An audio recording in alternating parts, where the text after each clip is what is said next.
So we request that all the time. Please, when you take the floor, ensure that your video is on. And in terms of the proceedings for today, also, we are going to be live tweeting the session on the SADC PF platforms. I request anyone who's going to be doing any live tweet on the session today to please don't forget to follow us and also tag us on your tweets. We're also using the hashtags, the 2 hashtags that we're using for this session. It's SADC GBV model law. That is one word. SADC GBV model law. I'll post them on the chat box as well. SADC at SADC GBV. Sorry, it's hashtag SADC GBV model law, and then the second hashtag is end GBV. Those are 2 hashtags that we're using for this session. I'll post them on the chat box for members and colleagues to use them in order to support us.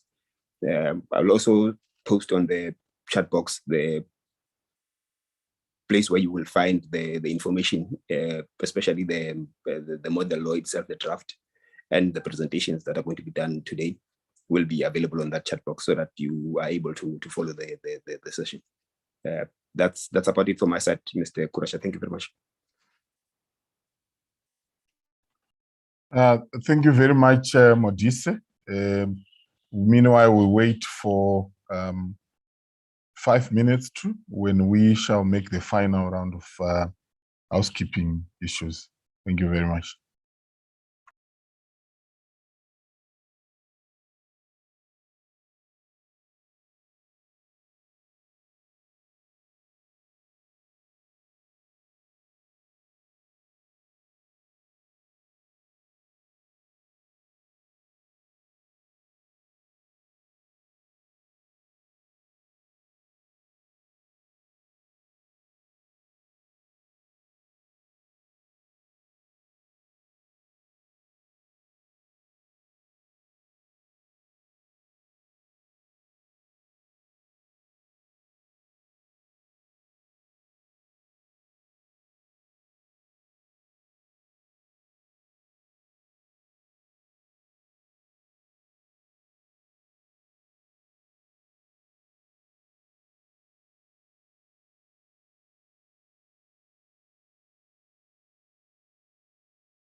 The IT, I see a message from Honorable Chipo Madiwa indicating that she has no sound. Could we, IT, could we just make sure that everything is fine? Kurasha, I think it's because we were quiet. Mm-hmm. I think she should be, there should be sound now on her end. Okay. Do you want to check with your interpreters, Ronald? We did. We are ready. We're ready. Okay, thank you. I now have sound. Good morning. I think it was because everyone was quiet, so I wasn't sure whether it's me or there was no sound, but everything is okay. I can hear you perfectly. Noted, Honorable. Thank you very much for that feedback. Good morning. Good morning. Good morning. I'm Lucia Wetboy from Namibia. Hello. Good morning. Good morning, Honorable Witboy. How are you? Very well, thanks. Welcome to the meeting. Thank you.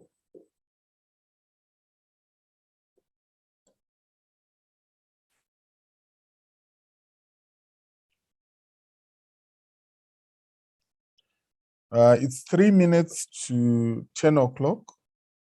May I take this opportunity to make a few housekeeping announcements to honorable members and our distinguished participants.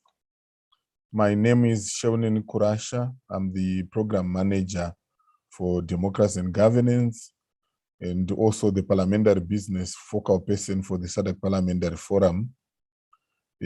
Allow me to inform honorable members and participants that when you are not having the floor, kindly keep your microphone on mute. Also wish to advise that this meeting is in 3 official languages of the forum, which is English, French, and Portuguese. You are kindly requested to go to the menu bar at the bottom of your screen, where you should click on interpretation. There's an interpretation icon, and you should then be able to select the language of your choice. Honorable members are also free to raise their hand through the raise hand facility. If they wish to raise any matter or bring any matter to the attention of the chairperson or the director of ceremonies.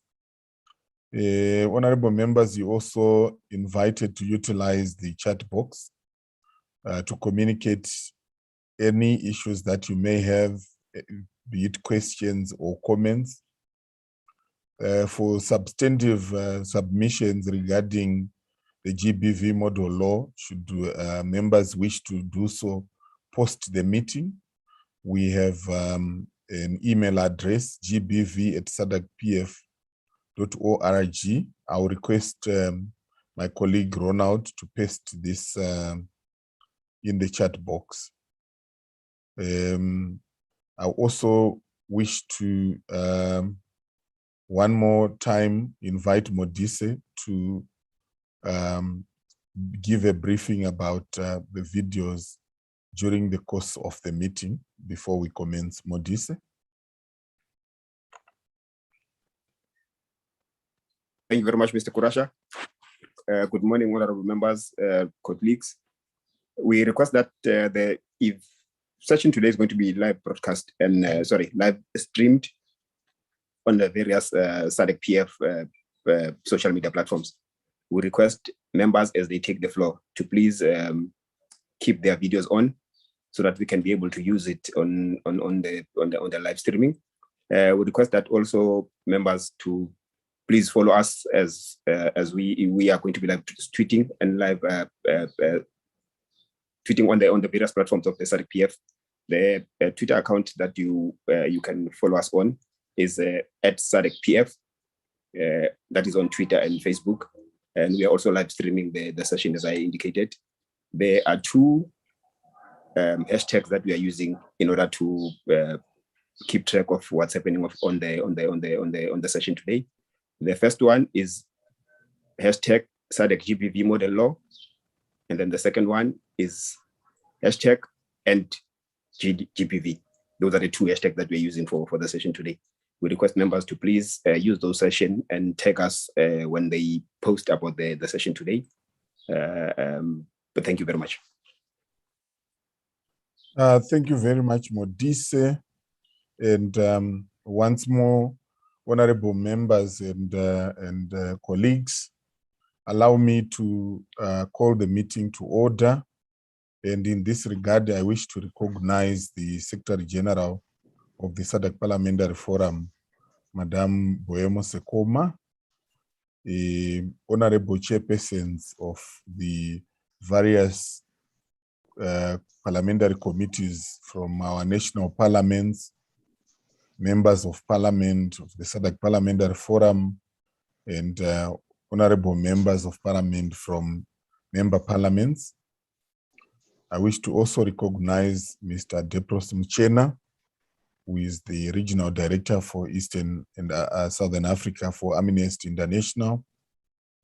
Allow me to also recognize our distinguished legal drafter, the drafter for the GBV model law, Ms. Eva Jala, colleagues from the SADC Parliamentary Forum, staff of national parliaments, the members of the media, distinguished ladies and gentlemen. It is my honor to welcome you to this meeting, the consultative meeting for chairpersons of selected standing committees of national parliaments, the ones that are focusing on issues of gender, children's rights, legal affairs, police and justice, to consult with regards to the model law and give them the opportunity to input into the law. The legitimacy of model laws emanates from the consultations with the stakeholders, and in this regard, SADC Parliamentary Forum has been holding various consultations with different stakeholders since the drafting of the SADC model law. In this regard, we've met with various stakeholders such as the media, SADC lawyers. We have consulted with commissioners of human rights and ombudspersons. We have consulted with civil society. We've consulted with the judiciary, where we had judges, jurists, and the judicial officers. We have also held consultations with young people, the youth, and we have met with ministers of SADC ministries and departments of gender. We have consulted with the police, and today we are meeting with yourselves as part of the broad consultations that SADC PF has been having in the process of developing the SADC model law. In order to put everyone into perspective before we proceed with the official opening, I wish to do just a brief rundown in terms of our program for today. We will commence with the welcome address that will be delivered by the Secretary General, Madam Sekoma, and then this will be followed immediately with the commencement of presentation of the GBV model law by our distinguished drafter, Madam Jala, and this will then be followed by a plenary session where honorable members will be able to make comments, make input, specific input into the model law.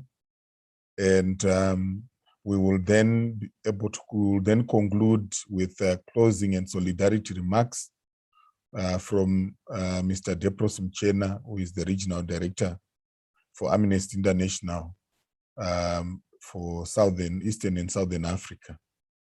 I also wish to indicate that the copies of the model law in the 3 official languages were dispatched to members. But should any of the members require us to favor them with a copy, please feel free to indicate in the chat box, and my colleague Paulina, who is in the meeting, will be able to respond and facilitate you.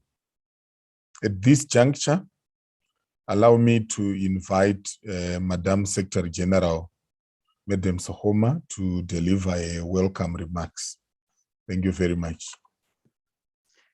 Thank you very much, Director of Ceremonies, Mr. Shaunene Gurasha. We appreciate you being in that seat.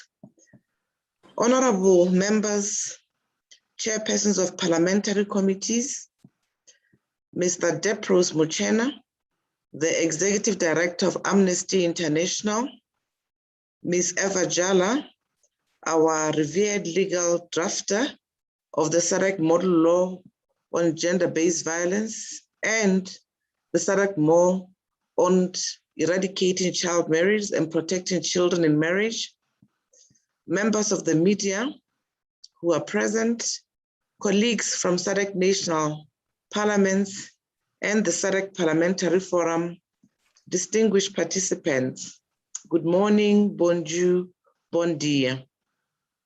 It's my distinct pleasure that I welcome you to this stakeholder consultation organized under the auspices of the SADC Parliamentary Forum with this partnership of 15-member parliaments. This consultation on the SADC gender-based violence model law with members of parliaments and chairpersons of parliamentary committees forms part of a series of consultations to refine the provisions in the model law, and it is doubtless that this session will be a breakthrough session that will further add value to the model law in view of its finalization. Honorable members, since the very fabric of the forum is constituted of members of parliament from member parliaments, garnering the views from members of parliament and chairpersons of parliamentary committees was an indispensable feature towards the finalization of this process. In the same vein, honorable members, I wish to acknowledge the presence of those who work in close collaboration with yourselves, those who see to it that parliamentary committees are functional and meet regularly within the national parliaments. Their input today will also undeniably buttress the reflections made around the provisions of the model law.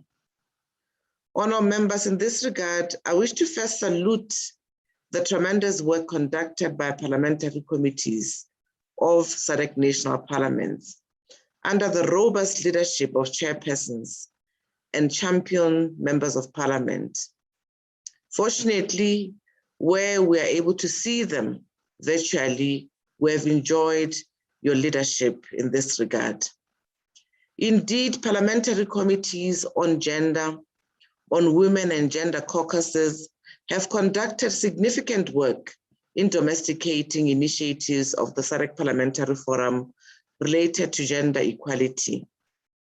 The SADC model law on gender-based violence is the fruits of several previous initiatives of the forum, which have led to the regional legislative endeavor in the form of a model law. And parliamentary committees were directly involved in the participation to such initiatives, especially our regional women's parliamentary caucus, and by extension, national caucuses at national level. Indeed, honorable members, it is through a pyramid approach that landmark initiatives such as the first ever Women's Parliament in Seychelles in 2017, the Gender Responsive Oversight Model, which we commonly refer to as the GROM, and gender-based budgeting capacity development sessions, to cite a few, have gained the velocity to finally develop a model law on gender-based violence. Honourable members, with us gathered during this consultation today, with yourselves as chairpersons of parliamentary committees, with a common understanding that gender-based violence in all its forms need to be eradicated at national level, anywhere else in the SADC member states. With the advent of the SADC model law on GBV, parliamentary committees and members of parliament will have the necessary tools to engage in their legislative role on best practices on GBV, which are contained in general model law provisions that are ready to be contextualized into domestic law. Honorable members, distinguished colleagues from Parliament, members of the media who are here, it is important for us to restate why chairpersons of parliamentary committees have been chosen for this particular consultations. Chairpersons of parliamentary committees and members of parliament are at the center of the legislative movement in any parliament. They hold a key role in gathering the impetus and thrust to push forward for modern and effective GBV provisions that can tackle GBV both in and outside of households. In addition, through their representative capacity, they are in close contact with SADC citizens and are regularly informed about the GBV concerns of their constituents, whether men, women, or children. In their capacity as parliamentarians, they're also able to leverage the state budget and ensure that the budget mainstreams anti-GBV measures, that the budget promotes gender equality and can provide for sustainable funding to eradicate gender-based violence. Parliamentarians, colleagues, are also well positioned to hold government to account on administrative and other measures that are taken to stop gender-based violence through oversight questions in and outside of Parliament. Therefore, the leadership of chairpersons of parliamentary committees can go a long way in addressing taboos linked to GBV and making anti-gender-based violence measures visible such that GBV is treated in the similar seriousness as other forms of violence that affect individuals and families. Honorable members and distinguished colleagues, some of you who may not be familiar with the SADC Parliamentary Forum are bound to ask, why is the SADC Parliamentary Forum leading this process? Honorable members and dear colleagues, as you are aware, the SADC Parliamentary Forum is an ardent defender of human rights, and gender-based violence is an infringement of several human rights, including the right to physical integrity, the right to health, and in more harmful or pernicious cases, even the right to life. The development of the SADC model law on gender-based violence is that a natural offshoot of our strategic plan of 2019 to 2023, which upholds gender equality and aims to promote equality of treatment and non-discrimination for all men and women of the SADC region. In addition, honorable members, the SADC model law on GBV will further reinforce and cement previous regional legislative initiatives, such as the model law on HIV, the model law on child marriages, such that women and young girls of the SADC region will now have an all-encompassing Bill of Rights of 3 model laws that directly protect their interests from a health and a human rights perspective. Honorable members, as chairpersons of parliamentary committees, we need to be concerned. I'm sure that you are aware of the existing gaps in gender-based violence legislation and enforcement in your respective countries. Due to its uniquely sensitive nature, gender-based violence is a phenomenon which cannot be addressed by a single remedy. Indeed, a mix of remedies that goes beyond civil, criminal, and administrative law need to be considered to properly address the issue of GBV. Due to this multiplicity of remedies that are required, compounded with the fact that forms of GBV keep evolving with time, our legal systems in the SADC region have not been able to pace up to the changes in view of protecting SADC citizens from GBV. Honorable members, the end result is that as we speak today, remedies are broadly insufficient and gender-based violence continues to inflame the region. Since Parliament is an agent of social change, the citizenry looks upward to Parliament to resolving their socio-economic issues, including eradicating gender-based violence and fostering a climate of non-violence. Honorable members, moreover, gender-based violence is the source of many other social ills, such as child marriage, early and unintended pregnancies, HIV and AIDS vulnerability, school dropouts, and patriarchy in general. These issues cannot be addressed in silos and can certainly not be eradicated unless GBV is put right on the radar of parliaments. There's a need to consider gender-based violence in a holistic manner and eliminate it along with its root causes. Honorable members, some of you will recall that at the level of the Human and Social Development and Special Programs Committee of the Forum and the Democracy and Governance Committee, where during elections we experience space of violence, it was highlighted that COVID-19 has led to a spike in gender-based violence cases owing to travel restrictions. Inflation and reduction in purchasing power in the household has become common nowadays. Accordingly, a revamped approach had to be adopted for sexual reproductive health and rights and gender-based violence. And our committees have approved an adaptive strategy which took into consideration the need to focus further on GBV. This was the approach taken by the Forum as well as the SADC organs. Honorable members, indeed, I wish to highlight that the SADC model law on GBV is on the same wavelength as the SADC regional strategy and framework of action for addressing GBV, which was developed in 2018 and is supposed to go on until 2030. That also involves the participation of SADC parliaments.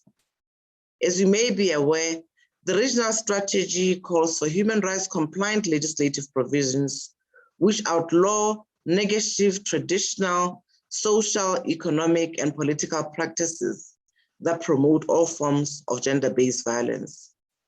This reiterates and echoes the gender-related objectives under the SADC Protocol on Gender and Development, the Sustainable Development Goals, in particular goal number 5, among others, on gender equality. For some of us honorable members who led during the Beijing movement, the Beijing Declaration sits at the center of such an initiative, as well as Aspiration 6 of Africa Agenda 2063 on progressive women and youth empowerment. Therefore, honorable members, the gender-based violence model law thus marks the significant efforts of the SADC organs distilled into a legislative instrument that can be used as a guiding benchmark for members of parliament. Honorable members, it's very important, and I would like now to say a few words on the importance of soft law, since the gender-based violence model law is considered in the category of what we refer to as soft law.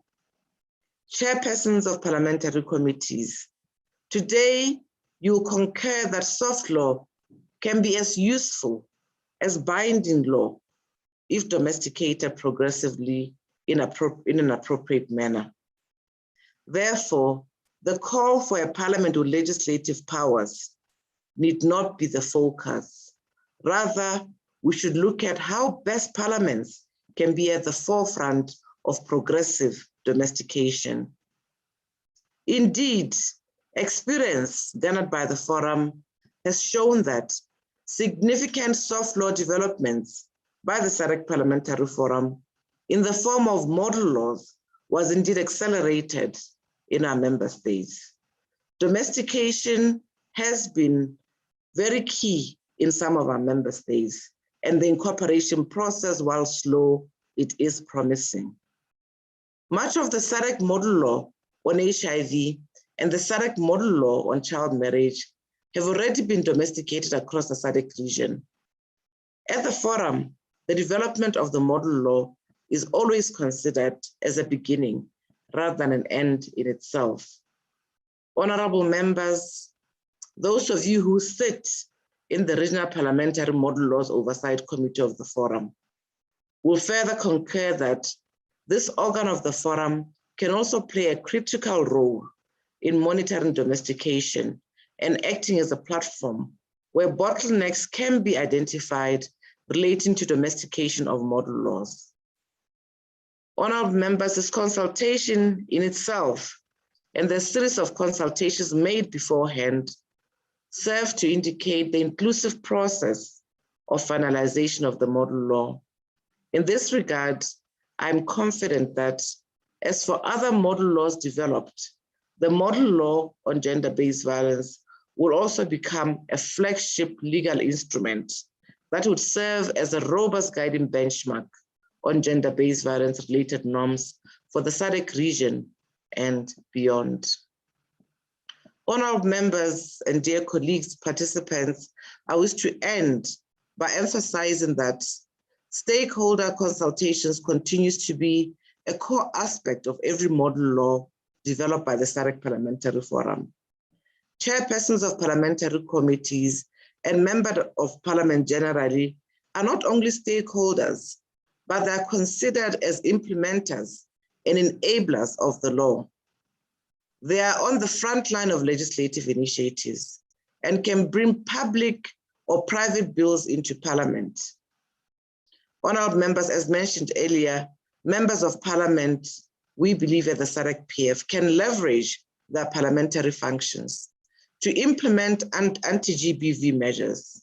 Moreover, parliamentary committees on gender or any gender caucuses can act as the steam engines for parliamentary delivery on gender-based violence commitments. Your engagement is thus vital to the adoption of the model law, and you are encouraged to interact openly with the legal drafter and other presenters today or after this session. On this note, honorable members, I wish to thank you again for your attendance today, and I wish you all a pleasant session, and thank you for your kind listening.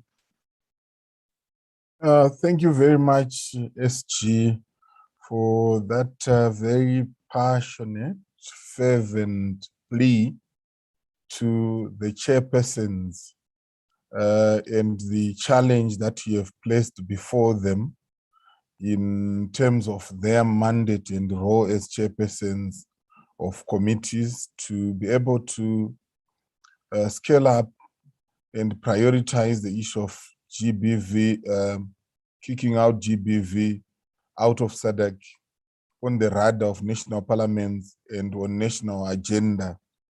I took note of the importance of the model law as a tool in the attainment of gender equality, the important role played by chairpersons in providing legal solutions to the issue of GBV model law, the importance of a multi-pronged approach to dealing with the issues of GBV, the issue of the existing gaps in our legislation across the region in terms of addressing GBV, is some of the challenges that the Secretary General has placed before chairpersons of various standing committees drawn from national parliaments.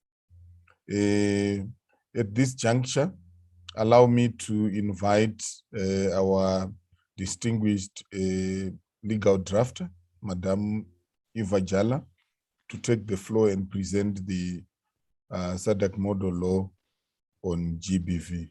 Over to you, Madam. Thank you very much, Mr. Moderator. Good morning, SG, honorable members from national parliaments, ladies and gentlemen, distinguished guests. May I just refer to all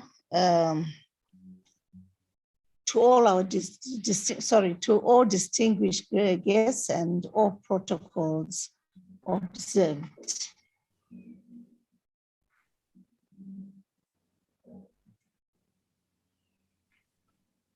May I present to you, honorable members, the SADC model law on gender-based violence. As introduced, my name is Eva Jala. I'm a legislative drafter based in Zambia, running my own firm, BMV Associates. The scope and style used in the model law. Honorable members, I take it that the model law has been read by all of you. So I'll just present the key issues that were taken into account when developing the model law, and also point out some key propositions provided in the model law. So my presentation is a concise exposition of the SADC GBV model law. I discuss the key elements of the model law to provoke discussion in those areas without stopping discussions on other provisions of the model law. So you are free, honorable members, to discuss any area of the model law that you wish to enhance, amend, change, and do whatever you want to do with it. It's your law, you'll be handling it. The presentation does not follow the numbering of the GBV model law, so please take note of that fact. The beginning of each part of the presentation indicates the targeted audience, but does not exclude honorable members from discussing any parts of the model law in this session. It's only done to emphasize the areas of particular concern to particular audiences. So in the first part, honorable members, I briefly go through the explanatory notes, which you'll find at the beginning of the model law. Honorable members, the modern law on gender-based violence outlines in Chapter 2 the attendant notes. Please, you can turn to them if you wish to follow my presentation. They seek to guide SADC member states in developing effective policies and efficacious laws on gender-based violence. The GBV model law is not designed in the exact style and form of legislation in SADC member states, but it's designed in such a manner as to communicate clearly the policy content and recommendations on best practice legislative provisions for inclusion in an efficacious national law on GBV. Therefore, the model law will be a useful tool to national parliaments, to SADC member states generally, as it will provide the following: guidance on the scope and content of GBV provisions to be provided in national laws dealing with GBV. Encourage national legislatures to enact GBV laws where these do not exist, or where they do exist but do not conform with the model law, to review such laws and enact relevant GBV laws that conform with the model law. It will, I think we've got some microphones which are not muted. It's a little bit disturbing. It will also support, it will also give support to national laws during the implementation stage, especially where gaps still exist in national laws. It will act as a yardstick to national policy analysts, legislatures, and implementers as to best practices in enacting and dealing with GBV. It reinforces a commonality of a regional approach in dealing with GBV, laws, measures, and strategies to help us eliminate GBV within our region. And it is a stimulus, and it will act as a stimulus for debate, awareness, and advocacy. What is the rationale and objectives of this model law? This model law will be a governance tool to assist SADC member states develop and enact national laws on GBV, or revise or reform existing laws on GBV in order, this is what is important, in order to meet their national, continental, and regional commitments relating to human rights, and more specifically, against gender-based violence. So you'll see that the model law takes on a human rights-based approach throughout the thread of the modern law. The underlying rationale is to protect victims and probable victims of GBV, punish perpetrators, and ensure that human rights are upheld in accordance with international, continental, and regional standards and requirements. GBV, as you all know, covers domestic violence, sexual harassment in the workplace, human trafficking, and sexual and emotional abuse, economic violence, etc. It has many components to it, as we shall see when we come to the definition of what is GBV. So when referring to GBV, the discussion is not just about the act of violence, but also about education and prevention, as well as victim assistance. So the GBV covers the extent of what is termed GBV and its attendant issues. GBV not only has terrible effects on the victim, but impacts negatively on society at large with serious social and economic consequences.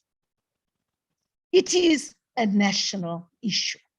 It is a national issue, which requires drastic national interventions through the highest tool of governance, which is the law.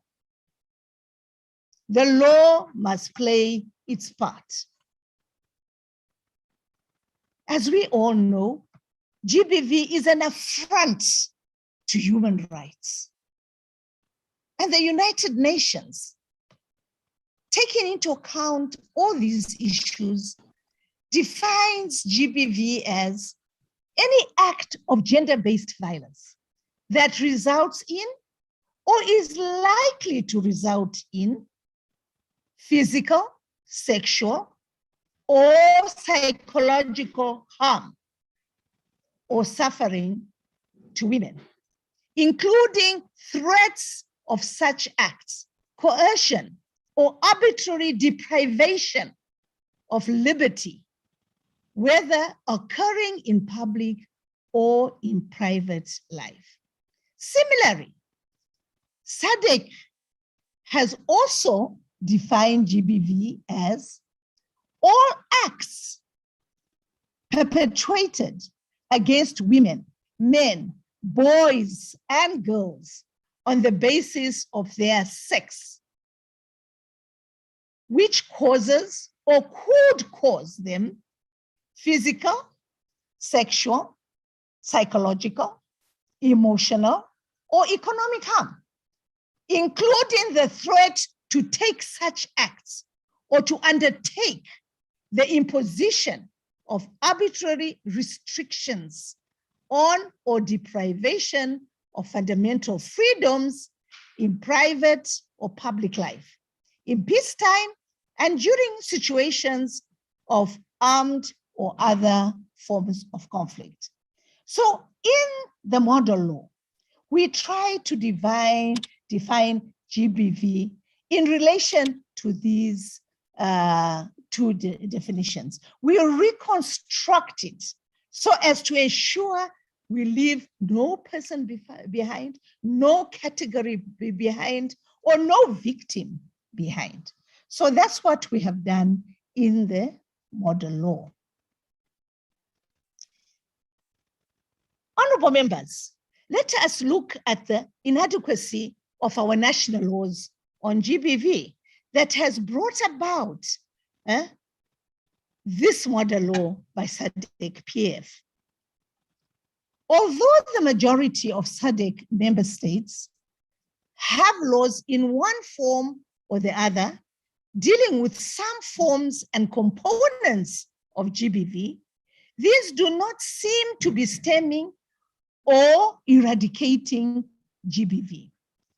And research undertaken by SADC-PF have shown that most SMS's legislation have certain loopholes, lacuna in the legislation.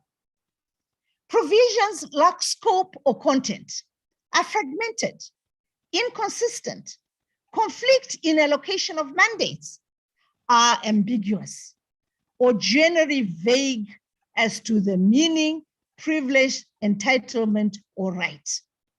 They lack adequate access to justice provisions. And that's the most serious omission of them all.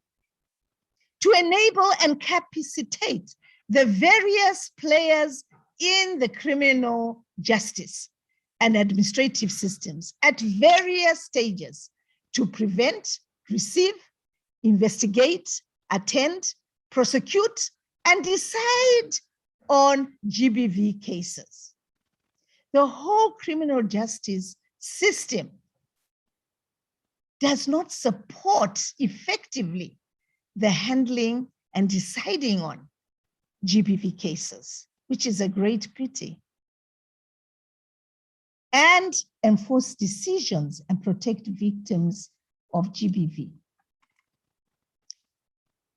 The laws lack adequate compliance and enforcement measures, making the law inefficacious and not having the impact it was intended to have. You find that the intentions of national parliaments to come up with such GBV laws is not met. The objectives have faded away at some point or the other during the implementation of these laws. And mainly due to compliance and enforcement measures which are lacking or are so inadequate if they so exist in the GBV model laws existing in our member states. Lack of adequate provisions to ensure sufficient and sustainable resources, resulting in lack of administrative and financial capacity to deal with GBV cases. We all know that without money, without funds, it's basically difficult to investigate and implement any measures relating to the eradication of GBV. Very difficult. The laws lack provisions acknowledging and addressing the nexus between statelessness and GBV on the one hand, and forced migration and GBV on the other hand. And this is in the majority of our laws. It's the biggest lacuna in our laws. And lastly, our laws lack inclusion of asylum seekers, migrants, and others on the move, as well as I said earlier, stateless persons. These are serious omissions because a victim doesn't choose where they come from. They are victims and they need our attentions as national parliaments, as governments, to help them come out of this cycle of abuse. Honorable members, looking at the national, legislative, and institutional frameworks, we found that currently issues related to GBV in SADC member states are regulated and managed by various ministries and statutory authorities, with complementary support from the private sector, especially civil society organizations. In most states, there are no independent single regulators or management units dealing with matters relating to or impacting on GBV. The institutional frameworks in most states include gender commissions, prosecution authorities, legal aid services, women's clinics, the police service, victim support units, the judiciary, civil society organizations, and workforce and institutional-based units. So you can see the fragmentation in how GBV is actually dealt with. And we consider that for effective and efficacious handling of GBV cases, SADC member states require legislative and institutional frameworks that provide adequate measures, strategies, programs, and interventions to deal with GBV, including creating adequate capacity of a critical nature for role players and stakeholders for effective and sustainable prevention, monitoring, and management of GBV cases. It is also important to ensure that the law provides an adequate institutional framework for engagement of all these players so that they can effectively regulate, manage, and deal with GBV cases by providing for a clear system for coordination, communication, and collaboration among all these players. The regulatory and institutional framework must also be clear and certain on issues such as extent of regulatory and investigative powers. I've read quite a number of your GBV laws, and this is never clear. Yet it's so important in the fight against GBV. We need to have clear lines of reporting. We need to know clearly and with certainty what are the functions and duties of key role players. What are the procedural requirements? What are the provisions or propositions in our laws relating to access to justice?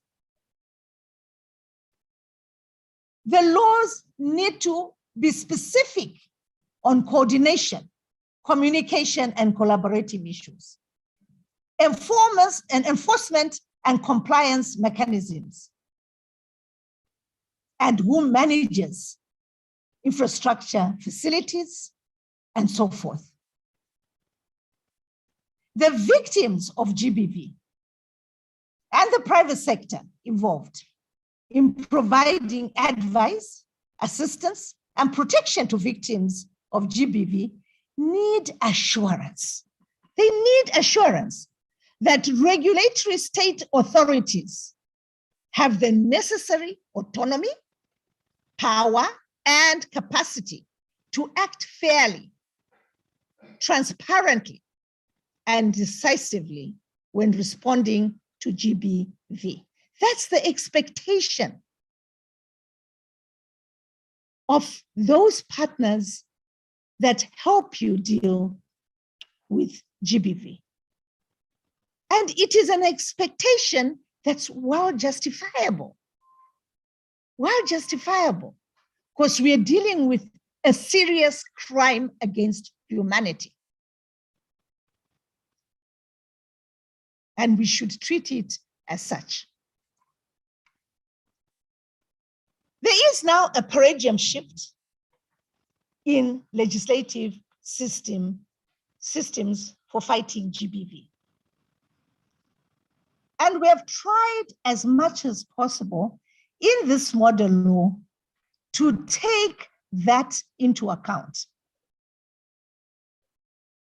So national laws on GBV should also aim at providing a four-pronged approach towards achieving the paradigm shift in their legislative systems for dealing with GBV. And these are as follows.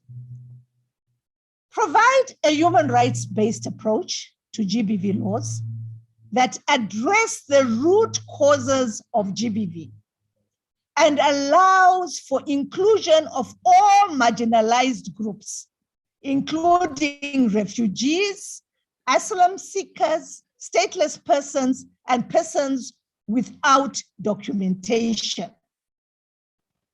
I think that's important. And migrants. And ensure that such approach is actually applied by all respondents.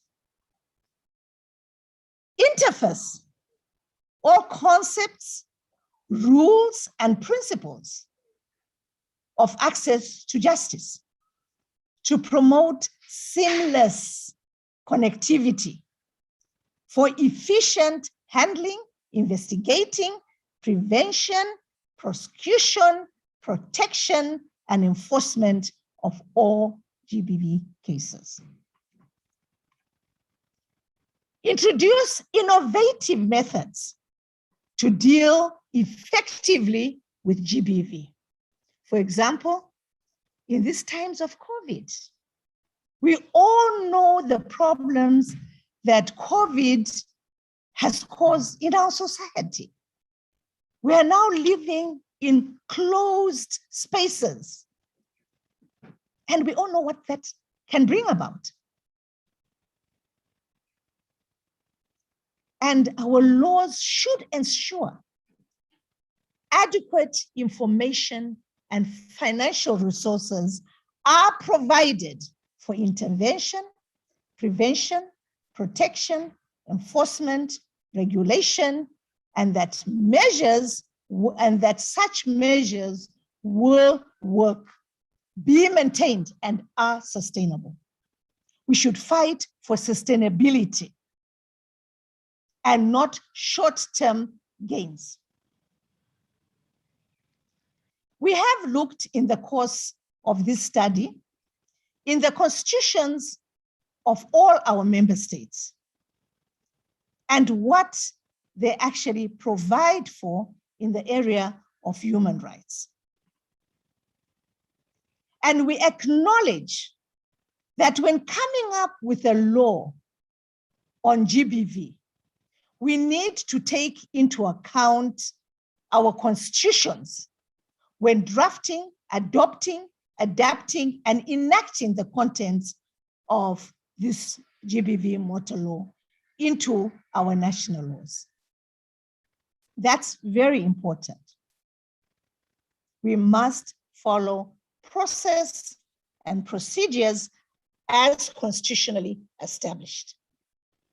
The principle of intravirus and ultravirus will be applicable to all primary and subordinate legislation dealing with GBV and must be therefore observed by all national drafters. Because we don't want the GBV legislation to fail even before it starts its road to implementation. We want them, all the laws, to succeed.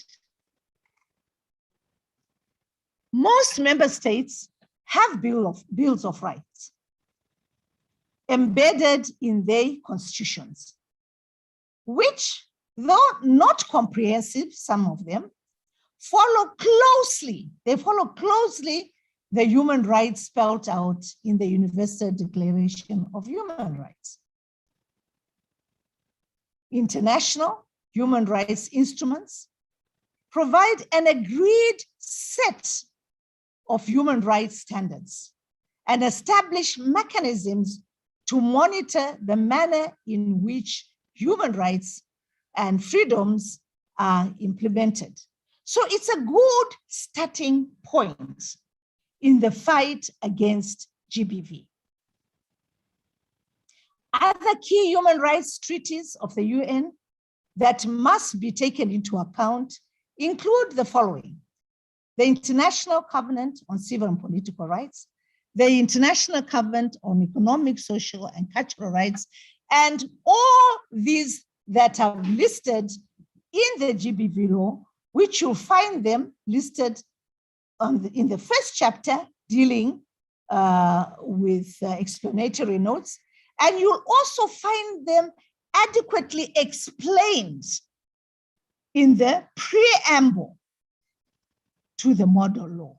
And I would urge you to take note of this so that you know the extent to which we have gone in coming up with the GBV model law.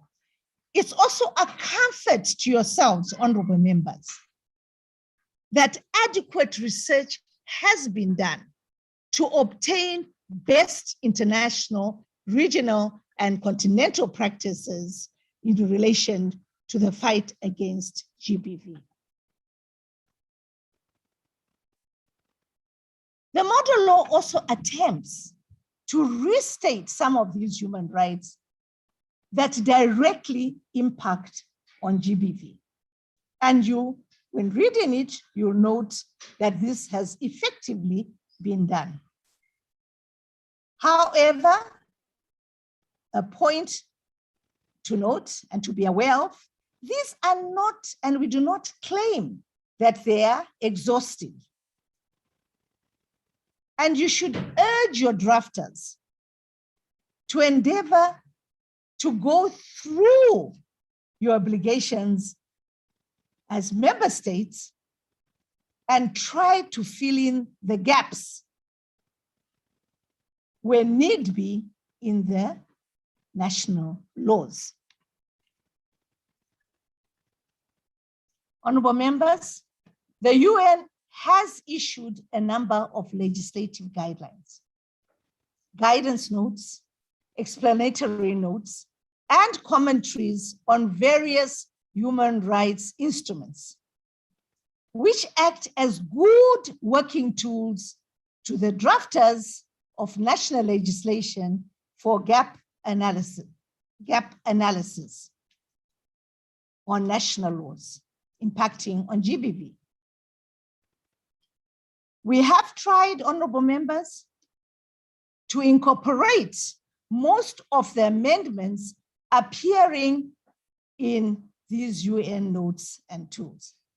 But we urge you to urge your researchers in your committees to have a real look at those, just in case we've missed out some important issues.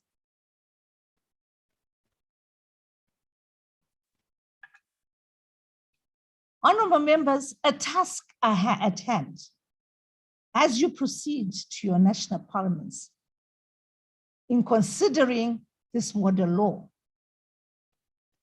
is the issue of the criminal laws on GBV, which currently exists on your statute books.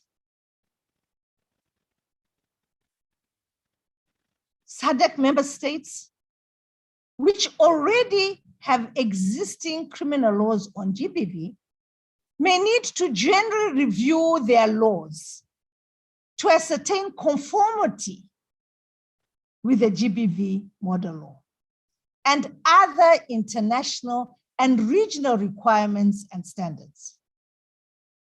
You may need to pass consequential amendments to GBV laws to ensure consistency and harmony in all the criminal aspects of GBV as containing in a number of fragmented laws in your jurisdiction. You must, when reviewing your current criminal laws on GBV, interrogate gaps in the existing laws, which may bring about inconsistency or disharmony in your legislative space that governs GBV, and ascertain how these may impact on the manner GBV is perceived, prevented, handled, investigated, prosecuted, and decided on, and how these laws are enforced by the law enforcers. Law and order is very much part and parcel of the GBV model. So if law enforcement officers are not cognizant with or familiar with the GBV model law, then the fight against GBV may be difficult.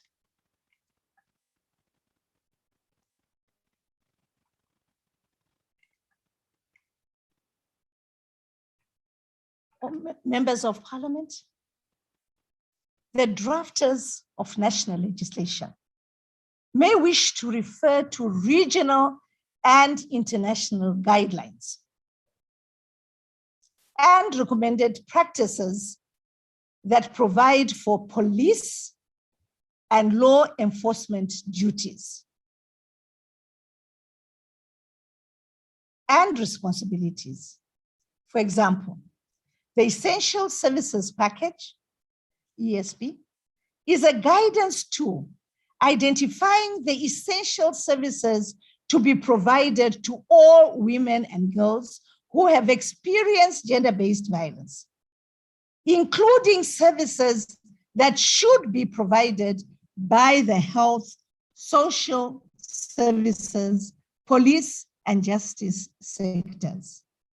We have tried as far as possible to provide these roles, the duties and functions and powers of law enforcement officers in this model law. But you may need to counter-check that your jurisdiction's style, content, and form are adequately dealt with and deal with GBV cases. Because law enforcement is the most important aspect of implementation of this GBV model law. The package also provides guidelines for the coordination of these services. It provides standards and guidelines for health personnel, police and justice players, social and health services, and for coordination and governance of these. We've tried to do it, but you need to go further and see if these are sufficient for your jurisdictions. And you'll see that SADC has similar guidelines for the region, which are very appropriate. National legislatures should consider a range of enforcement and compliance provisions to give effect to the GBV model law and effectively prevent or deter GBV happening. The following key factors should be considered when reviewing and drafting GBV propositions in law. The extent to which the root causes of GBV are addressed with a view of migrating or eradicating them. The extent and nature to which GBV is provided in criminal and administrative law. Whether the GBV offenses provided for contravene fundamental provisions and the language of this GBV model law. We've tried to be very mandatory, using mandatory rules in this GBV model law for obvious reasons. We've brought in new concepts and principles and fundamentally changed old common law concepts that acted as an obstacle in the fight against GBV. So when you are implementing or adopting this model law into your national legislation, it is important that you take note, especially of those areas, because you might find you are introducing conflict within your own legal systems. Whether the offense of GBV is provided for in the law and what the extent of the prohibitions are. Most of your legislation is very weak in clearly coming up with prohibitions and offenses relating to GBV. Whether the offenses, penalties, and compensation provisions are adequate and fit the offense specified. Whether adequate investigation powers are provided for to enable evidence to be easily gathered, assessed, and used to obtain a conviction for a GBV offense. Whether procedural fairness and justice are firmly embedded in the law. As I said, those are the weak points of most national laws. And whether there is commitment to address impunity and delays in the course of justice. And we can't hide our heads in the sand like an ostrich. We know that in practice, this commitment is very weak. And there's impunity in addressing GBV cases, to an extent where there's a lot of delays in the criminal justice system when it comes to handling of GBV cases. So we need to interrogate those and see how we can remove these obstacles from our legislation to ensure efficacious frameworks are actually brought in. An efficacious legislative framework on GBV may result in increased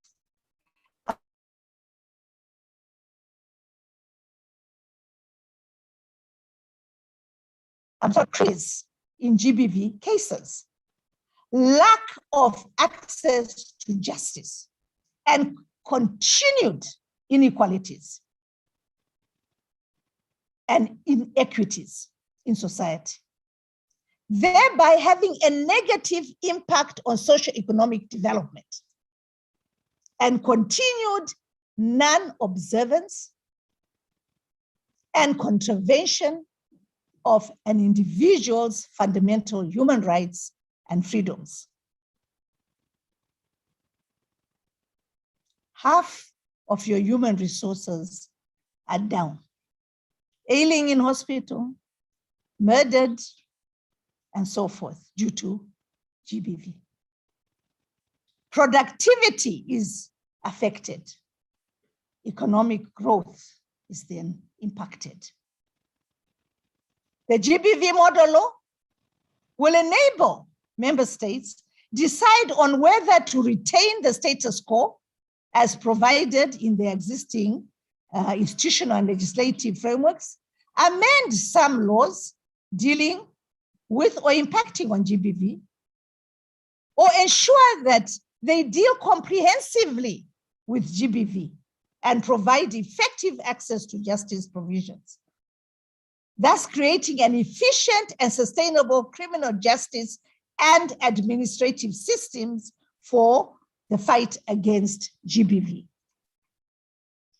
Regulations under national laws on GBV.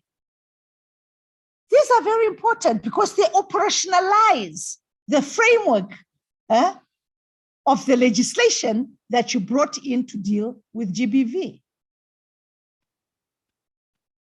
Because the GBV model law gives member states a general guide to the content of a law on GBV, which can ensure efficacious legislative content. It's the content which is important to be put into your national laws, while taking into account your own regional, local specificities, special requirements.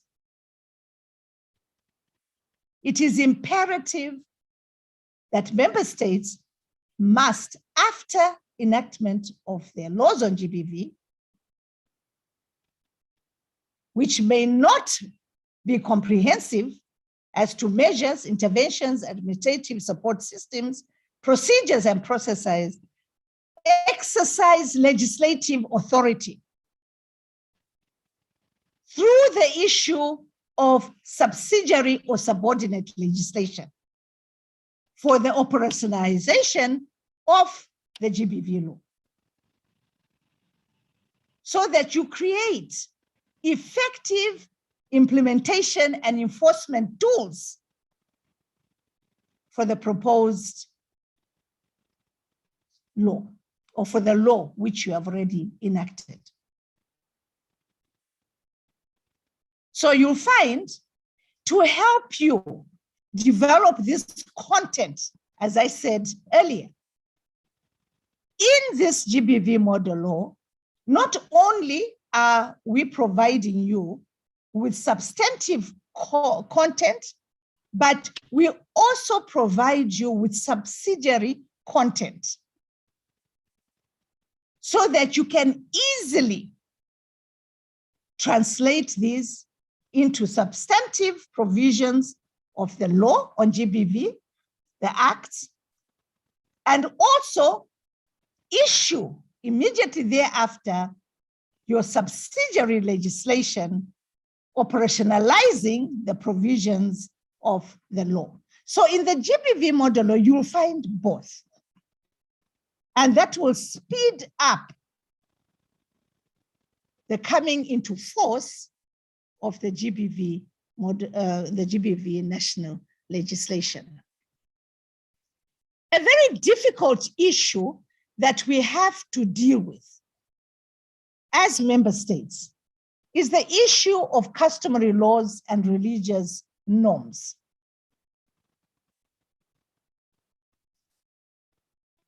Customary laws and religious norms impact greatly on women's and children's human rights.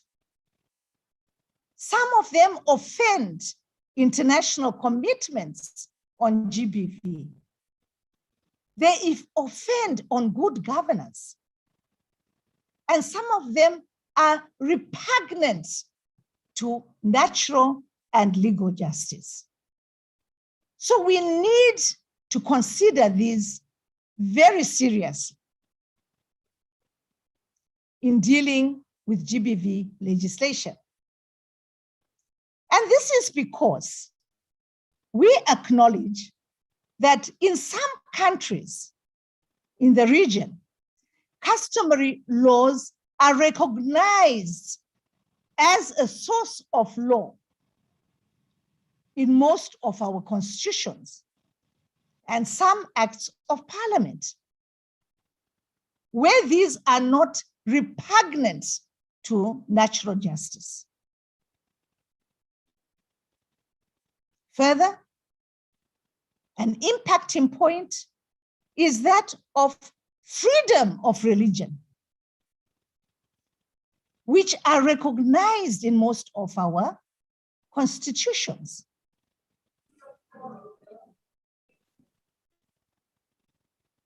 National parliaments, your parliamentary committees, honorable members, must assess these customary laws, religious norms and practices, and their attended institutions. And where these are contrary to the provisions of the Constitution and Act of Parliament and this GBV model law, or are generally repugnant to natural justice, reform and amend such customary laws, religious norms, and practices. This is fundamental in the fight against GBV. As SMEs know, that acts are of general application. And this must be considered as underpinning all GBV acts to be enacted when adopting or adapting this GBV model law. As an act of general application applies to the entire jurisdiction in your country. You must consider all the acts that may impact on such jurisdiction.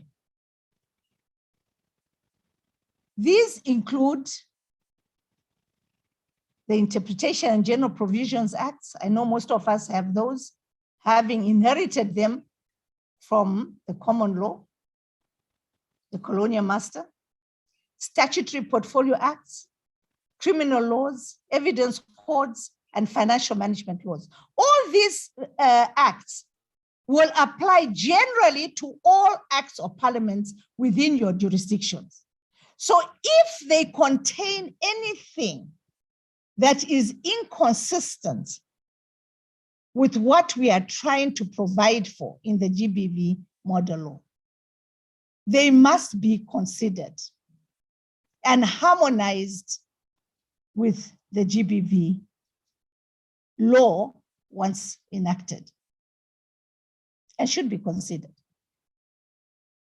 Further, SG has already talked about domestication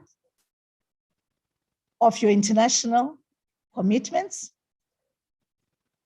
And just to emphasize that national parliaments, SADC member states, must always bear in mind that the Vienna Convention on the Law of Treaties of 1969 obligates member states to abide by the international commitments. So domestication becomes a must. Domestication of international obligations. If we are going to incorporate all the best practices on the fight against GBV, it's always best to domesticate.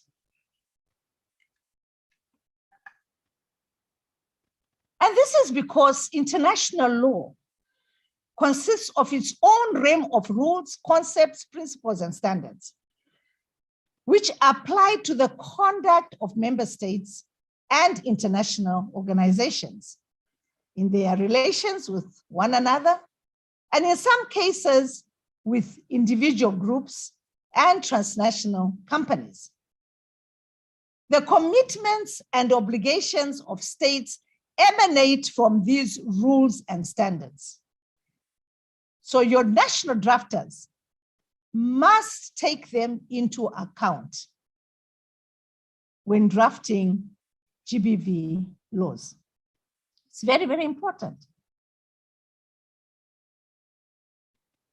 And to make their life easier, the GB law will provide guidance on how they can domesticate these various regional and international instruments on GBV in accordance with your obligations under international treaties.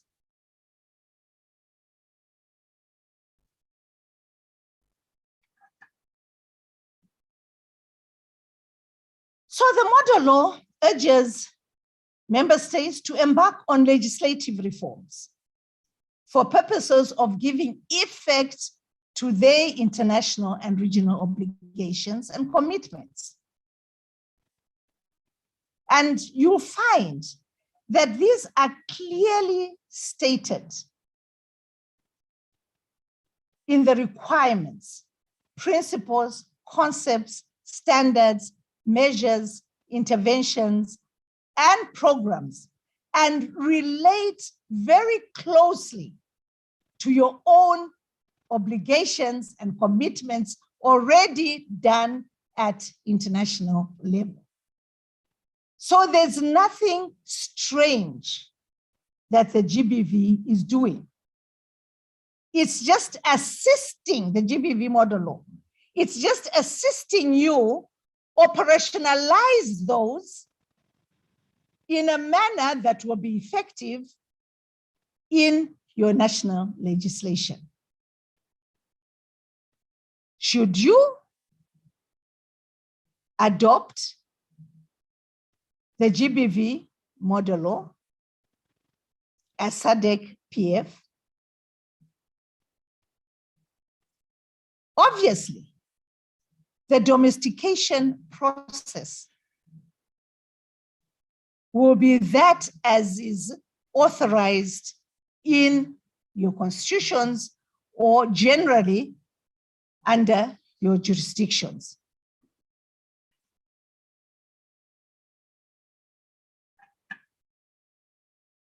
We all know that some member states follow dualistic concepts, while others follow a monistic concept for their domestication of its international obligations.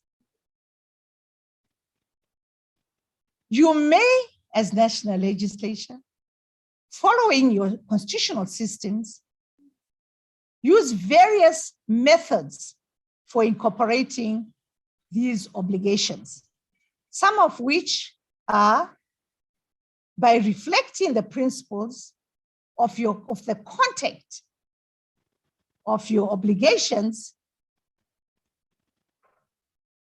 directly or in a contextualized manner in the national law. So you can actually draft them into propositions in your national laws. Or you can set out the actual text from your international treaties and conventions that you have ratified in full or in part in the national law.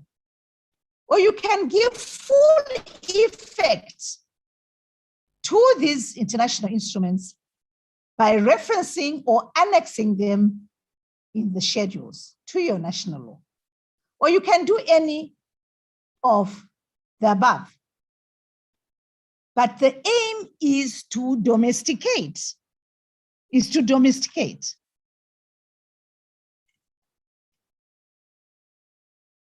You'll find also that this GBV model law uses a number of words and terms as defined in regional and international instruments on GBV.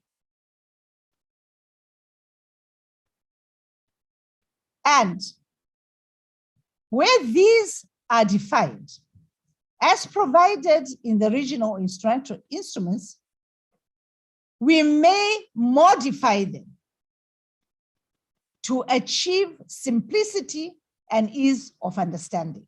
But basically, they are derived from your obligations as signed off by yourself in international instruments. We have merely made them easier to understand. So it's important that when your drafters are actually coming up with national legislation, that they reflect the most up-to-date terminology in the field of GBV as contained in international instruments. We've also tried to tackle the issue of competence and procedural fairness, so that decisions are directly taken by the appropriate authority, competent authority, judicial institution or quasi-judicial body, which we have defined for effective and efficient decision-making. So when you are drafting, it's important that you look at competence. Who is the most competent in dealing with this particular function, power, or role? And where you are giving discretion, this should be exercised proportionately or comparably in relation to the nature of the decision being made. We have tried to achieve this. An appropriate authority, a competent authority, judicial institution or quasi-judicial body must act in a manner which affords procedural fairness to victims of GBV. They must be and appear to be free from bias. There's a lot of bias when it comes to GBV. And that's one of the major problems in fighting GBV because of this bias. So if you look closely at the content of the GBV model law, we've tried to tackle bias in a number of ways. whether we're dealing with process, procedure, or competence, so that we eliminate bias.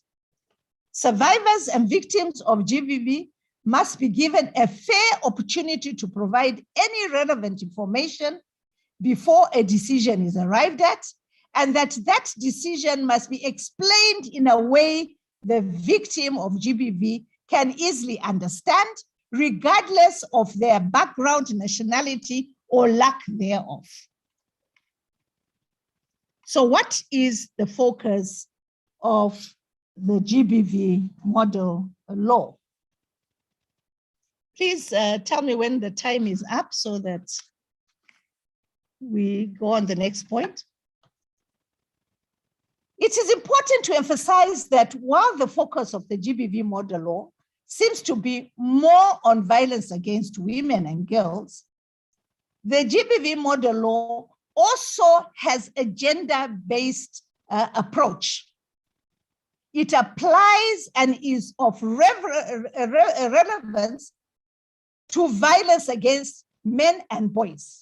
It may appear, but reading it very closely, you see that it applies across society, across sexes.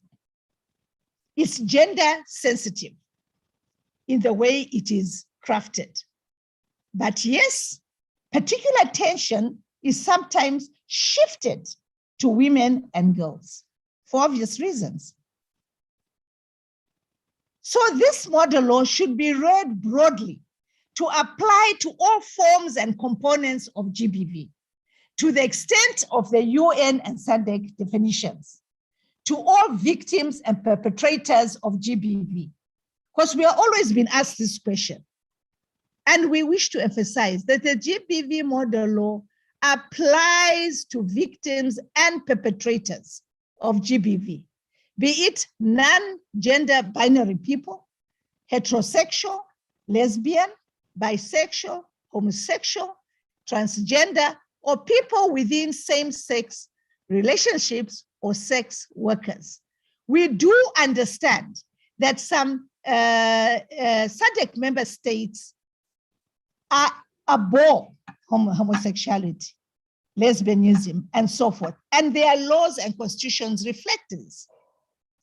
But that doesn't stop us in dealing with these issues generally in the model law. It's up to member states to rethink the issues of lesbianism, heterosexualism, and all that in their jurisdiction.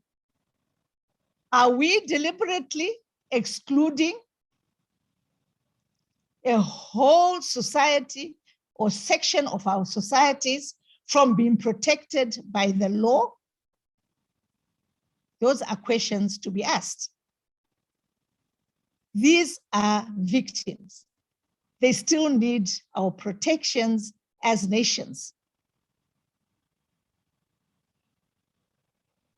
I think these are serious considerations which we are putting forth to our member states.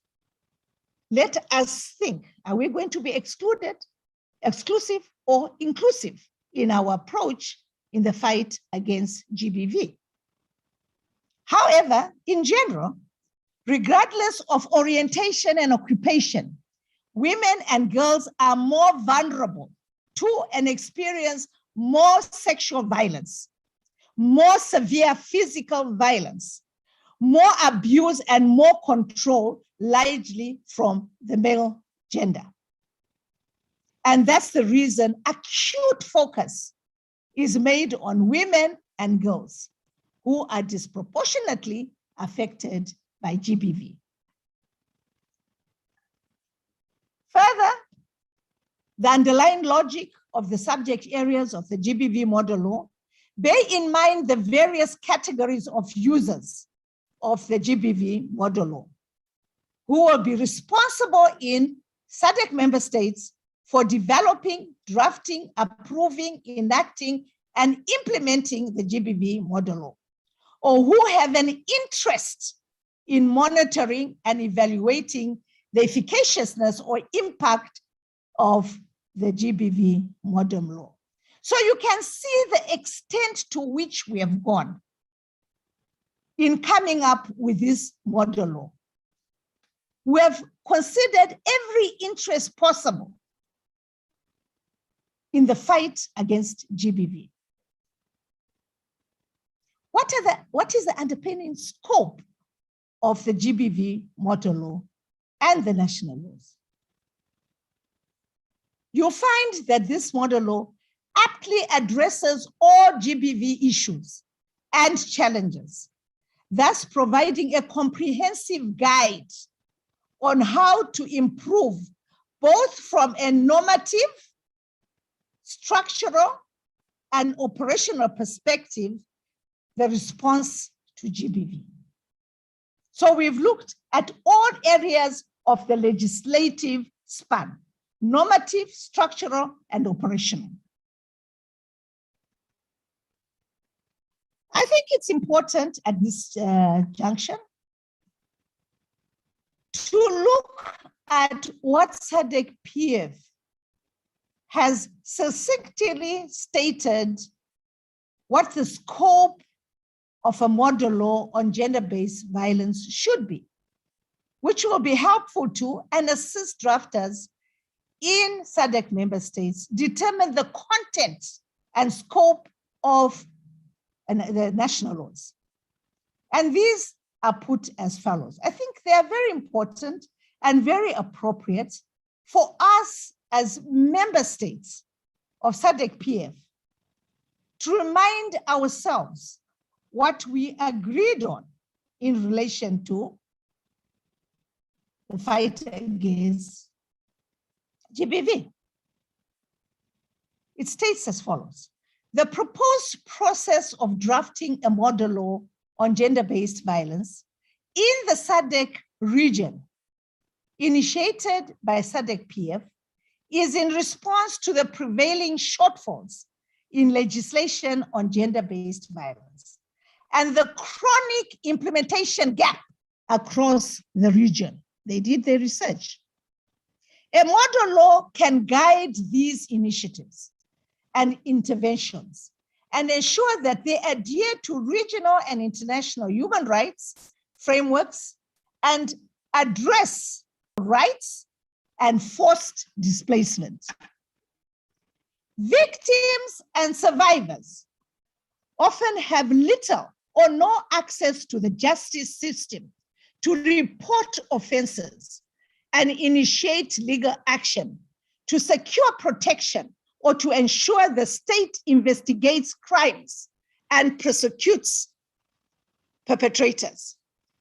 There is a need for a model law to strengthen legislative responses in the region, provide clear guidance for law enforcement mechanisms, access to justice, and to facilitate harmonization and consistency of GBV-related laws within and across states. An analysis of initiatives reveals that in several cases, countries fail to adequately deal with the problem of contradicting laws and laws that are limited in the type of gender-based violence considered. The result being fragmented and inadequate policy and legal developments that fail to address the problem of GBV systematically and inclusively. Laws and policies have an important role to play in the achievement of gender equality. The development of a regional model law on GBV is one critical step in the process of effective legislative reform. Once the GBV model legislation is adopted, the SADC-PF will encourage member states to domesticate and implement key aspects of the model legislation at the national level. The model law will thus assist states to address all relevant areas in GBV legislation where they have gaps or where existing legislation needs reform. And that's what we've been saying. We've come from a base. You are all members of SADC PF. You have set the standard, the golden standard, which we are trying to implement through a model law into your national jurisdictions. So we expect a lot from member states, and we hope you can contribute in enhancing through this concept, the GBV model law. Therefore, the model law follows the spirit and intent of the SADC Declaration on Gender and Development, which sets the following 6 specific targets and aims to eliminate gender-based violence at every level. Enact and enforce legislation prohibiting all forms of gender-based violence. Ensure that the laws on gender-based violence provide for the comprehensive testing, treatment, and care of survivors of sexual assault. Review and reform SMS's criminal laws and procedures applicable to cases of sexual offenses and gender-based violence. Enact and adopt specific legislative provisions to prevent human trafficking and provide holistic service to the victims with the aim of reintegrating them into society.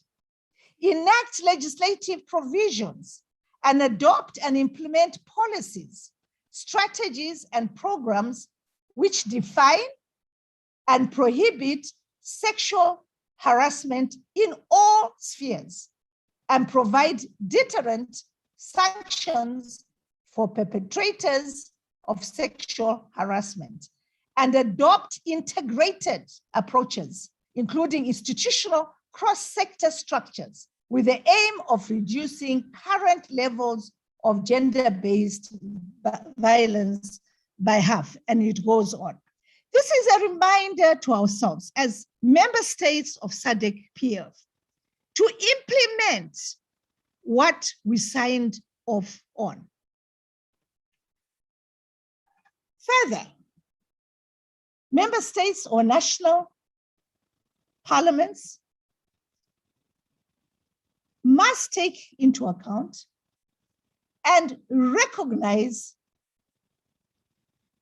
the CEDAW General Recommendation number 35, which was adopted on 14th July 2017 by the Committee on the Elimination of Discrimination Against Women, the CEDAW Committee, which elaborates on the gender-based nature of gender-based violence, building on the work of the committee and other international human rights mechanisms, as well as developments at national, regional, and international levels.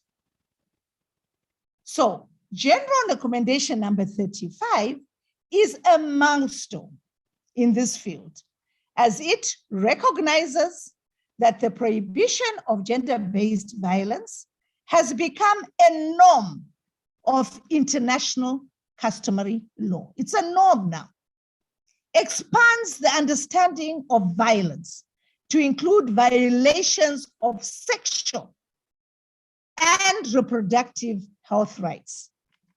Stresses the need to change social norms and stereotypes that support violence in the context of a resurgence of narratives threatening the concept of gender equality in the name of culture, tradition, or religion. No, this is our culture. This is our religion. We can't apart from it. So be it. Clearly defines different levels of liability of the state or acts and omissions committed by its agents or those acting under its authority in the territory of the state or abroad, and for failing to act with due diligence to prevent violence at the hands of private individuals and companies, protect women and girls from it, and ensure access to remedies for survivors. And you shall see we effectively provide for this in terms of compensation, shelter, and so forth. Unequivocally calls for the repeal of all laws and policies that directly and indirectly excuse, condone, and facilitate violence, and emphasizes the need for approaches that promote and respect women's autonomy and decision-making in all spheres of life. So it is important that General Recommendation number 35 be used as a tool for accelerating the implementation of regional and international member states' obligations to eliminating gender-based violence against women, especially by incorporating the above recommendations into national policies dealing with gender-based violence. A strong policy base makes a strong foundation for national laws and effective implementation. In brief, the creation of a robust, inclusive, and uniform legislative framework relating to gender-based violence is a key path to addressing GBV in SADC member states. The GBV model law gives guidance to national legislatures on how to give effect to national policies, enact national laws, and hold national executives accountable in the implementation of strategic plans that aim at addressing GBV. The GBV model law endeavors to address GBV using a human rights-based approach with underpinning principles, which are visible in the objectives, rationale, and principles relating to this model law. So that is in a nutshell what the model law is doing. We have also taken into account COVID-19 and tried to provide in the model law innovative measures in dealing with the scourge. We have seen an increase of GBV cases in our countries due to COVID-19. This is not only in relation to SADC, it affects the whole of Africa. It affects the global community, where we've also seen increases in reported cases as a consequence of COVID-19. Very disheartening. When we were consulting with the police 2 weeks ago, we heard moving stories of the recent cases in South Africa relating to GBV. Those were so sad, it brought tears to some of us. Very, very serious. People being killed, violated during this pandemic. There is a continued outcry from survivors and victims, civil society organizations, the international community, and other stakeholders for effective solutions to address GBV, including putting into place more stringent and innovative measures to ensure that COVID-19 pandemic does not act as a stimulus for increasing instances of GBV.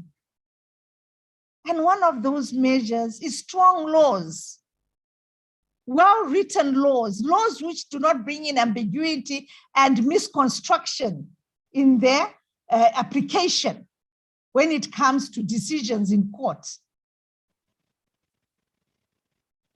The GBV model law attempts to provide innovative solutions and measures in investigating, assessing, prosecuting, and deciding on, implementing, and managing GBV and its attendant cases.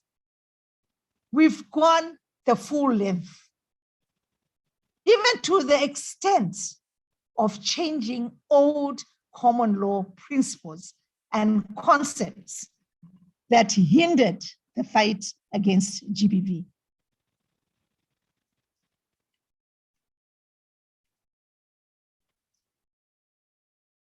So if, when studying the GBV closely, you'll find that the preamble has made the lives of member states very easy.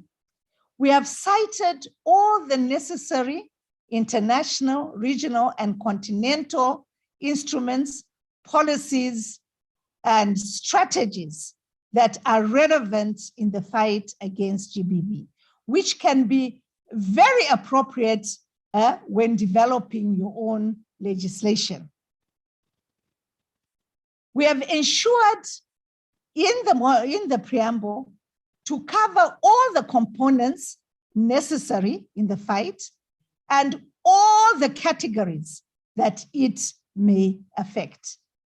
So you'll see that we are looking at discrimination, fighting discrimination against women and children. We're dealing with transnational organized crimes such as trafficking, kidnapping, slavery, forced labor, prostitution, and everything. The full expanse of the components of the definition of what GBV is. So the preamble further recites increased vulnerability due to statelessness, unequal national rights, and forced displacements.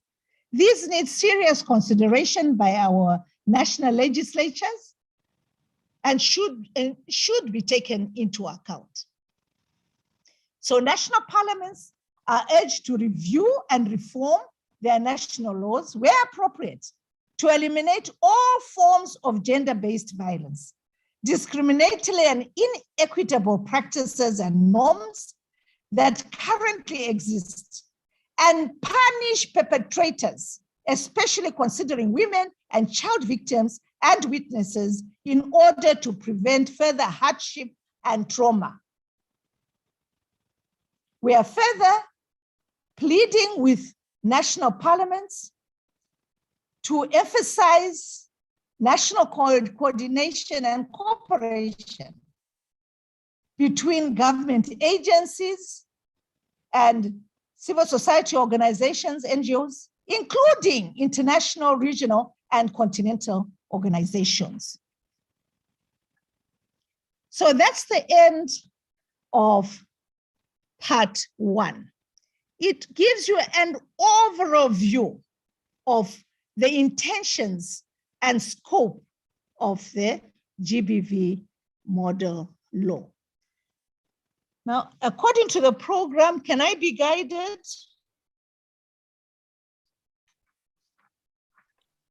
Modise? Yes, Madam Eva. Yeah. Yes, I was going to propose that you present and conclude. Unless you are of a different view, we are ready to accommodate you.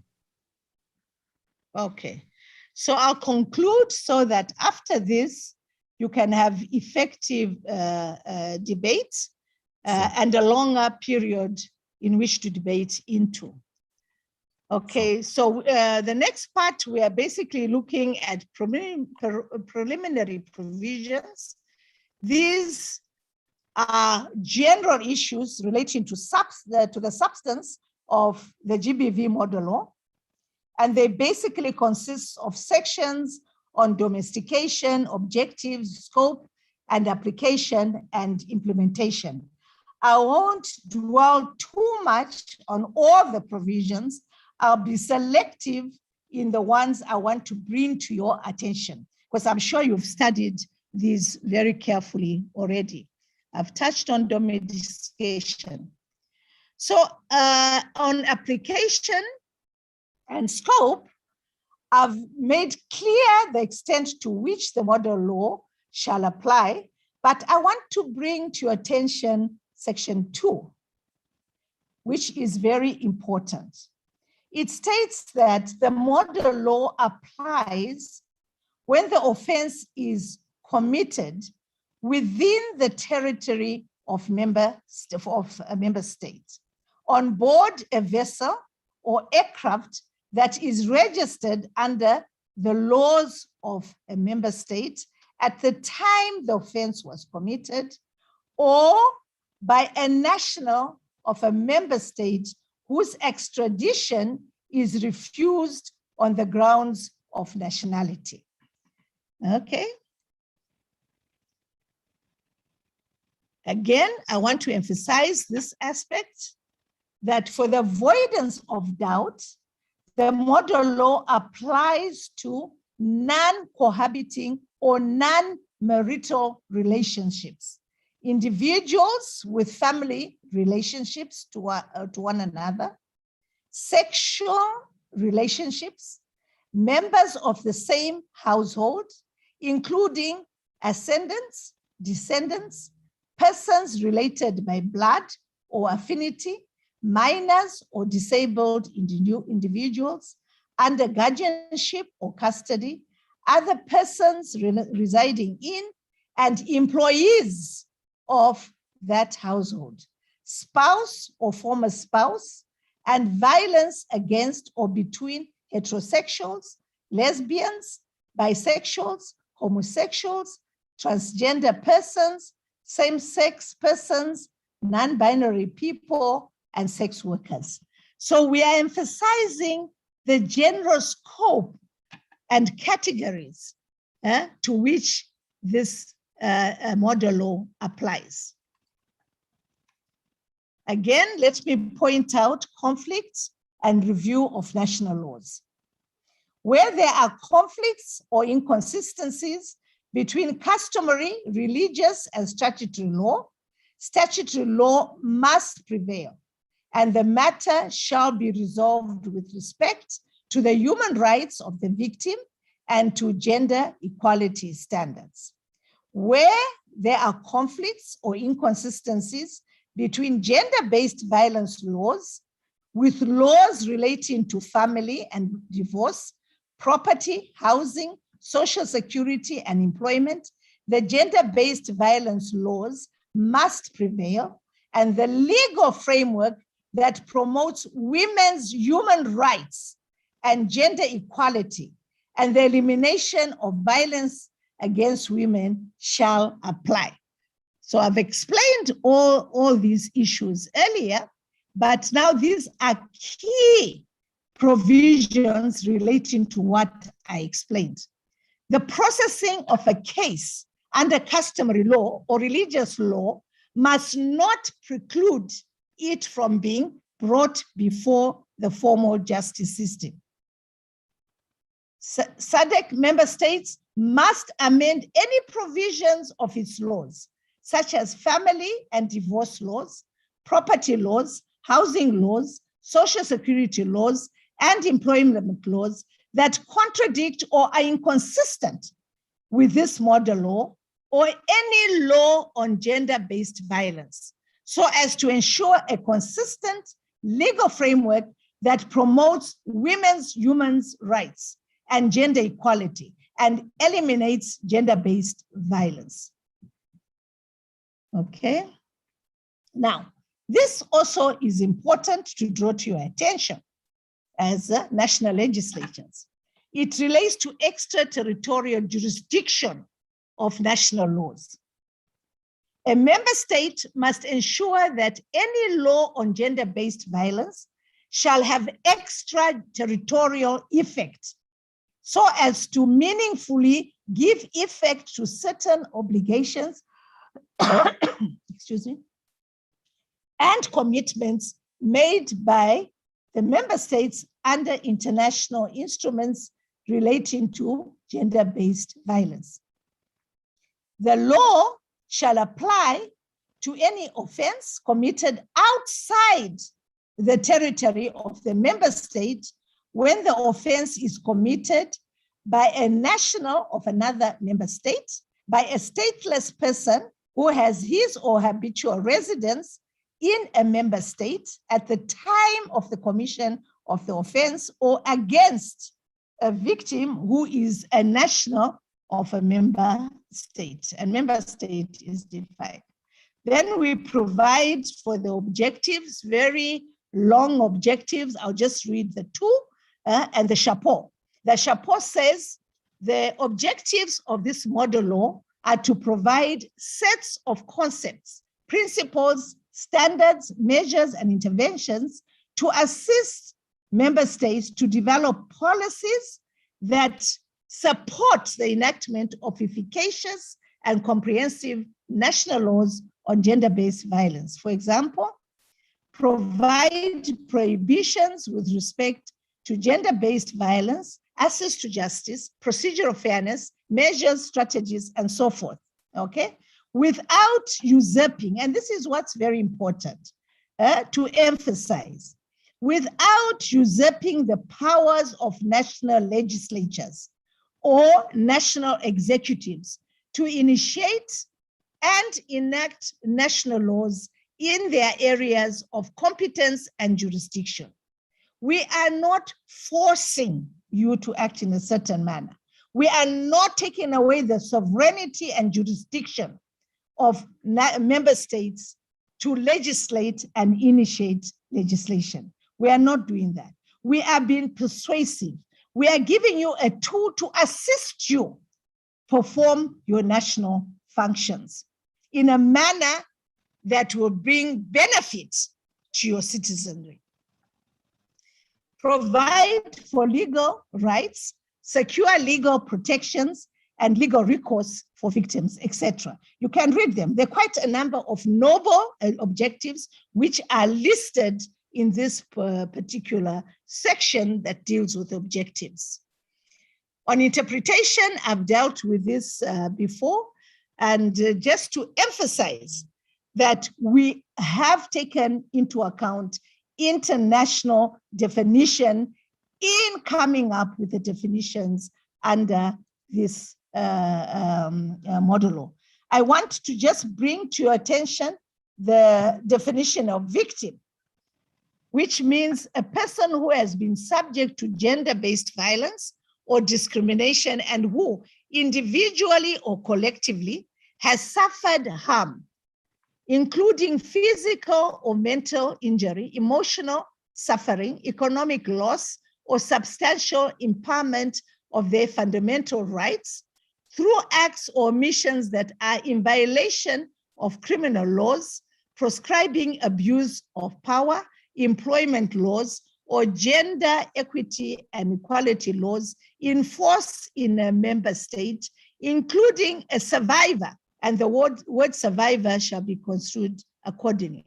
So this definition depends a lot on what the national laws actually provide against GBV.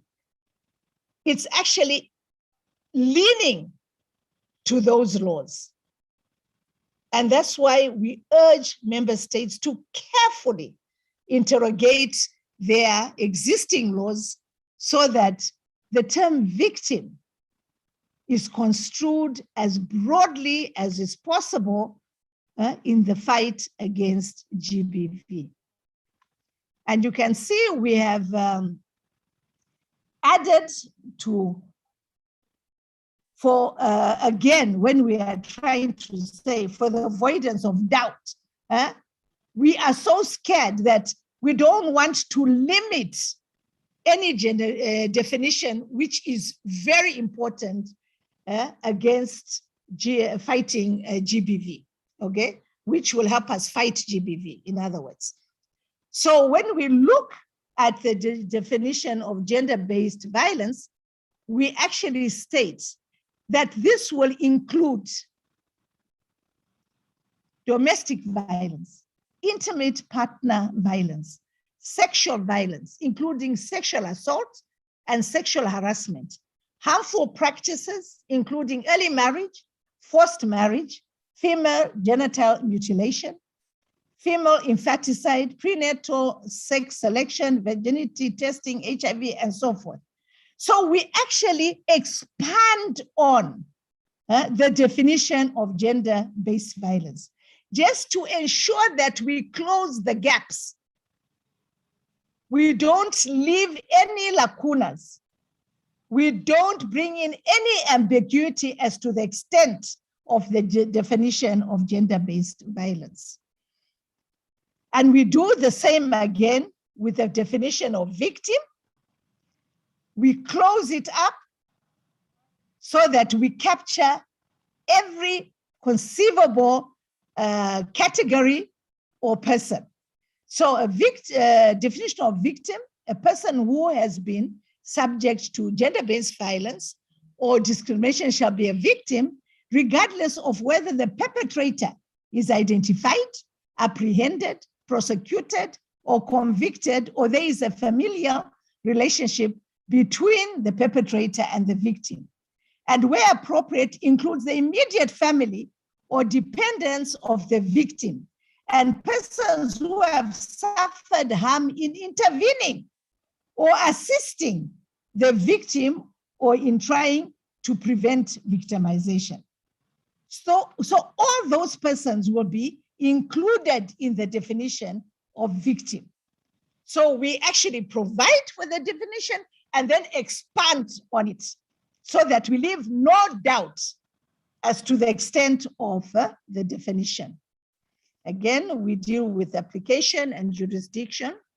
Then we go on in part 3 to look at the human rights-based approach. In here, we try to restate certain rights that are so important in fighting GBV. So you'll find that the model law ensures that effective domestication is achieved and major provisions in regional and international instruments are incorporated on gender, equity, equality, and violence. Some human rights are restated, as I said, to achieve a human rights-based approach to effectively deal with GBV, as committed by yourselves in various human rights instruments. The following are indicative of some of the rights that are restated herein. So you can see all those: the right to life, inhuman treatment, security, slavery, servitude, information and socioeconomic rights of asylum, nationality, justice, remedy, access to all these, gender equality and equity, health, healthcare, prohibitions of all forms of discrimination and socioeconomic sectors, political affairs, and so forth. So we've extensively restated these.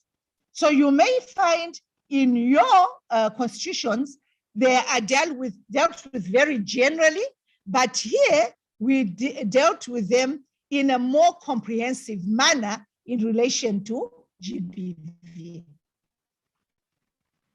We've also made sure in this part that we have put in policy directives so that member states, through their portfolio ministries, departments, or commissions, actually come up with efficacious policies that will lay the foundation for strong legislation dealing with GBV.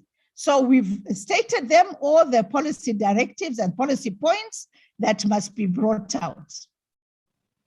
We've also made it much easier for you, and we've stated all the international instruments that need to be domesticated, those especially relating to GBV. So you can see the 1997 SADC Declaration on Gender and Development, and its 1998 addendum on prevention and eradication of violence against women, the protocol on gender development, the SADC strategy and framework of action for addressing gender-based violence, and so forth. So all these are stated. So the research will be actually quite minimal. All these have been provided. A lot of work has been done. You can see there's quite a lot.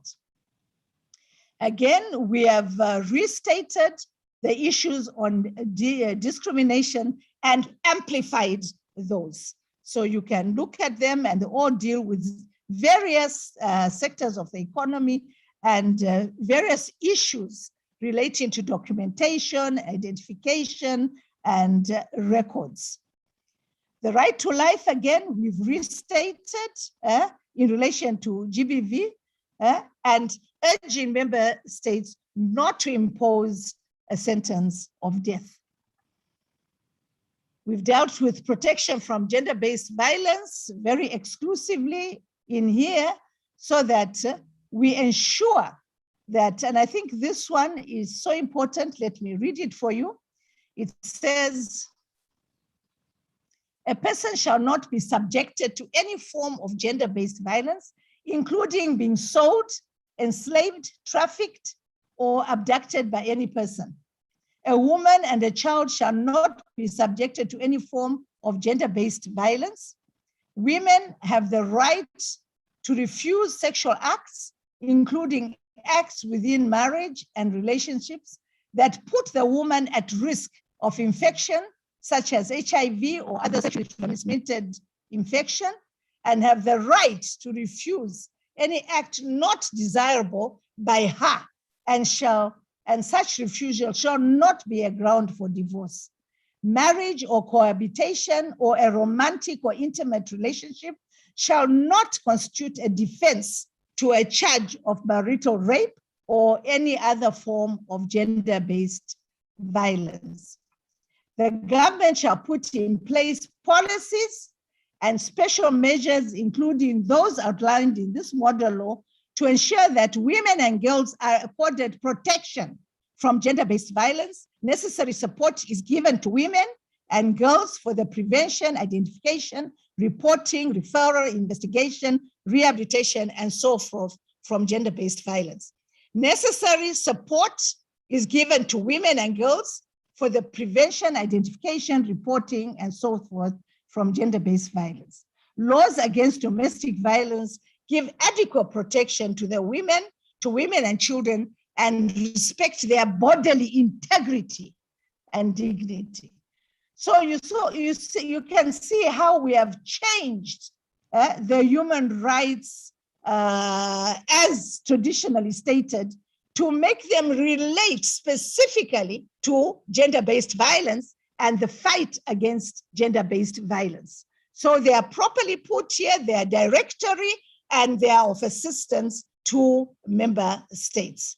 So we also deal with inhuman and treatment and security of the persons.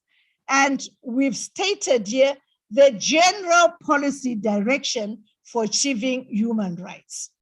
So all these are tools to assist member states come up with effective legislation based on the human rights approach.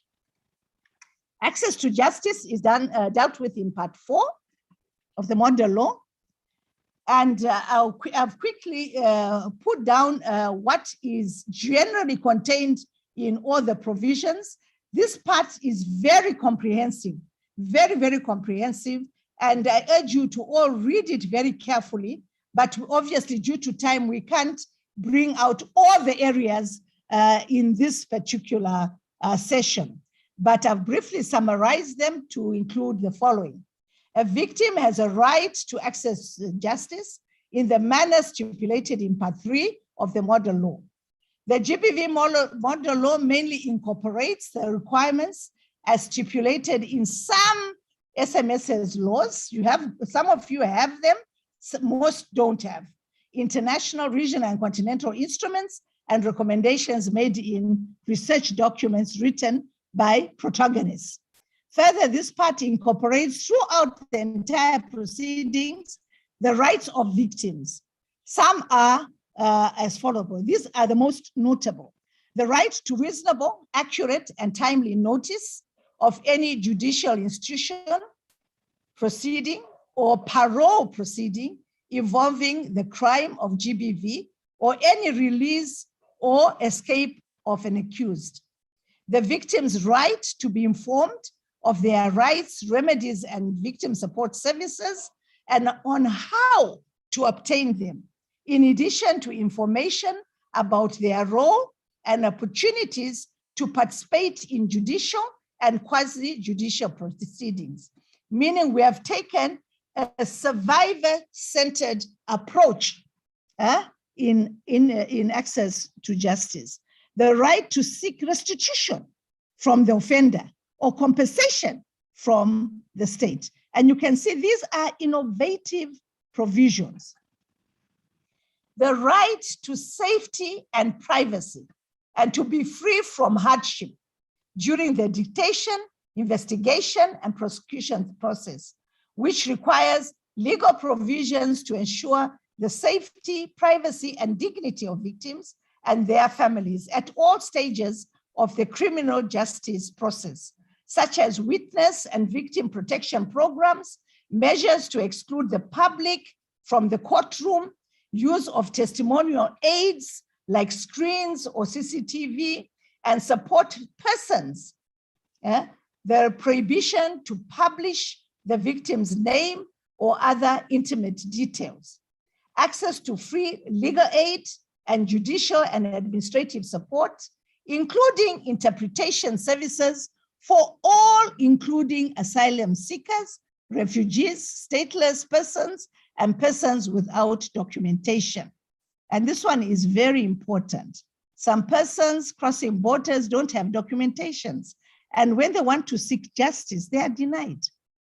The right to speak to a female officer where possible, whether it be the police or any other criminal justice official. Claims of self-defense by women who have been victims of violence are taken into account in investigations, prosecutions, and sentencing, ensuring that evidentiary rules are non-discriminatory and the outmoded cautionary rule, the admissibility of hearsay evidence, and the drawing of inferences from the absence of previous consistent statements or from the length of delay between when the offense took place and when the victim reported it to the police or other law enforcement officers should not be admissible. So these are also the innovations that we've come up with, where we've changed long-standing common law practices, which injures the victim and the victim's right to access justice. So the following are also included: introduction of the complainant's sexual history in both civil and criminal proceedings is prohibited. Evidence of prior acts of violence, abuse, stalking, and exploitation by the perpetrator is considered during judicial proceedings in accordance with the principles of national law. Legal defenses such as honor or provocation cannot be invoked by perpetrators of violence against women to escape criminal responsibility in GBV cases, and people who perpetrate acts of violence against women and children while voluntarily under the influence of alcohol, drugs, or other substances are not exempted from criminal responsibility. The law also includes prohibit any law, customary law, or practice and religious practice or rule from being used in GBV responses, and so forth. So you can see access to justice is extensively dealt with. And I urge you to read, understand, and try as far as possible to promulgate these into your legislative frameworks. So there's quite a lot.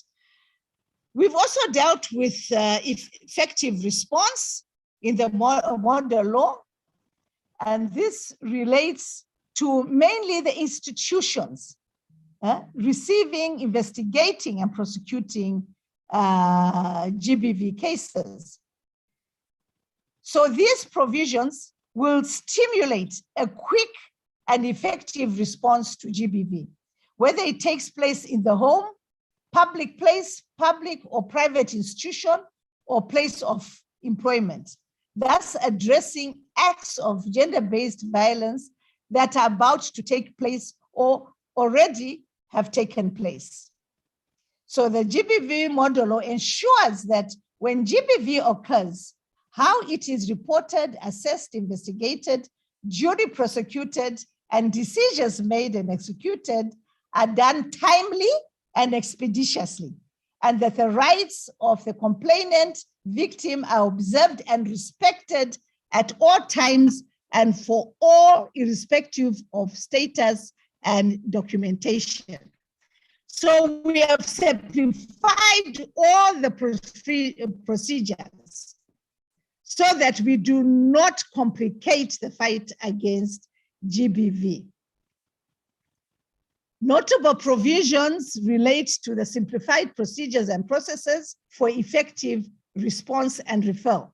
So for example, we state that a competent authority shall put in place effective procedures providing for efficient and simplified procedures and processes for handling investigation, assessments, and complaints relating to gender-based violence, such as reporting, receiving, assessing, investigating, determining, and appealing a gender-based complaint or report, providing for simpler procedures for seeking medical treatment for victims of gender-based violence without need of a police report or other official reference. This is where most problems come in, because when they go for medical, when they go to report a case to the police, they tell them, go back and get a medical form, fill it up and come back with it before we even try to take the case further. And a lot of complications arise due to this fact. So you can see we also provide for the roles and duties of law enforcement officers and other appropriate authorities and judicial authorities when dealing with this case.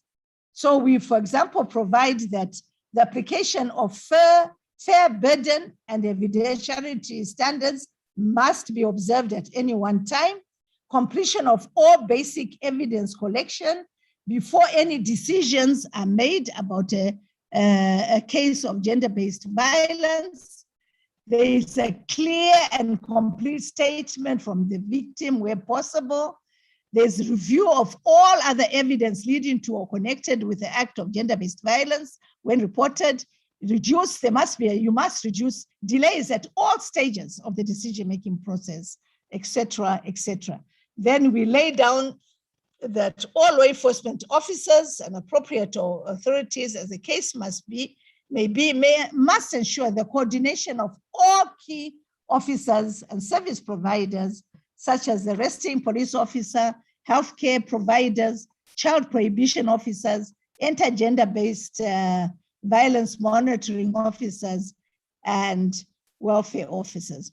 All these have to act in tandem in the fight against gender-based violence. Part 6 provides prohibitions, offenses, and sentencing. And these, I don't need to go through them because they are general prohibitions which must be done clearly and without ambiguity. So example, one of the notable provisions states that all forms of gender-based violence is prohibited, all forms. Any person who commits a gender-based violence commits an offense, and we must provide some penalties that are appropriate to the offense committed. We also deal with collusion in gender-based violence offenses. Okay.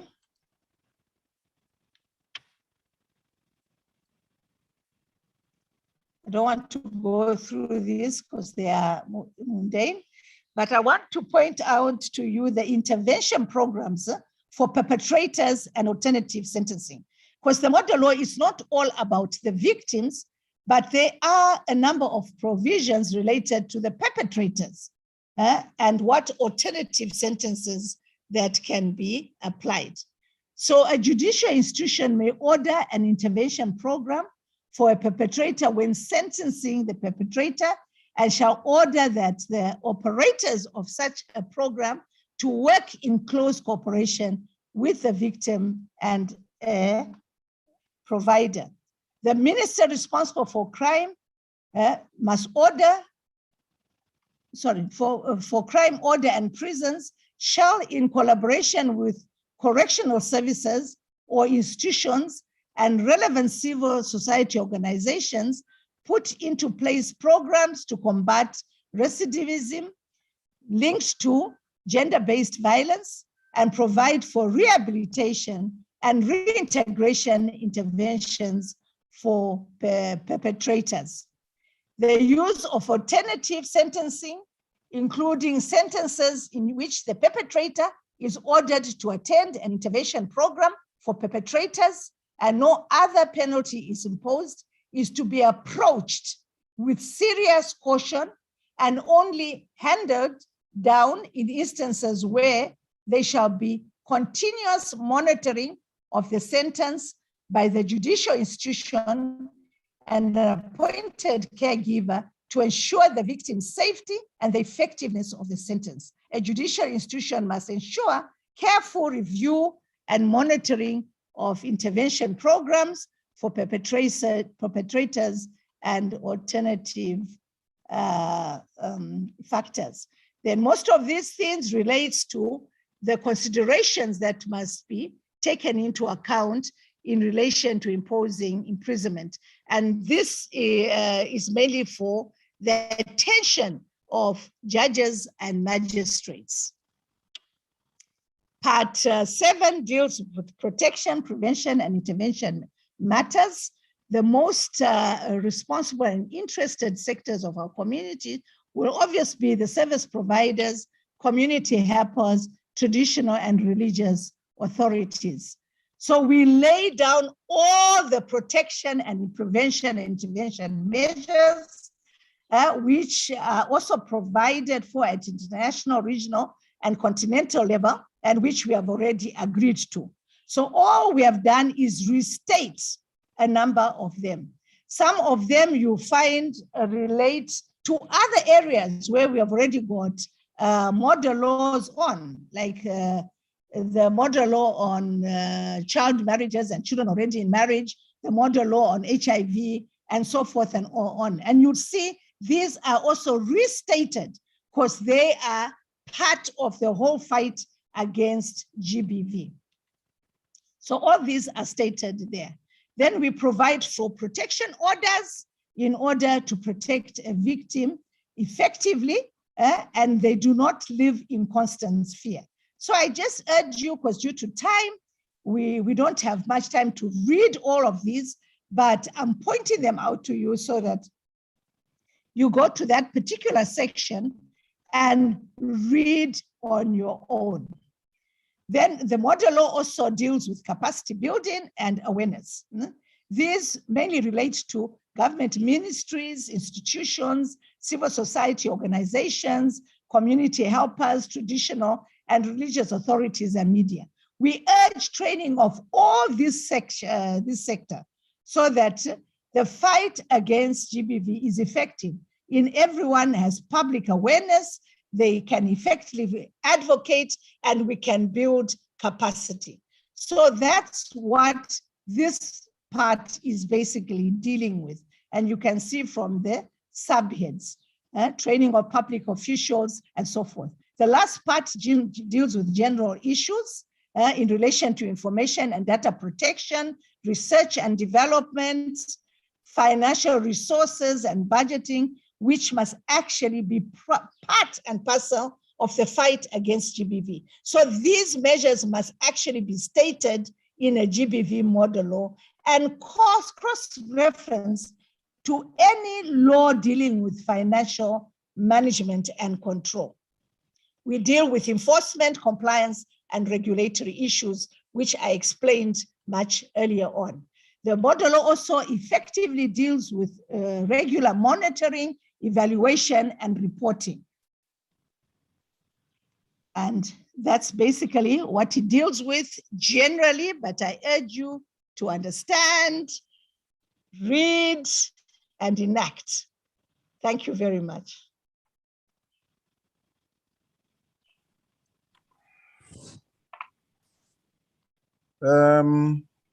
Let's have a round of applause. Members are welcome to show their appreciation on the reactions button for this very comprehensive presentation.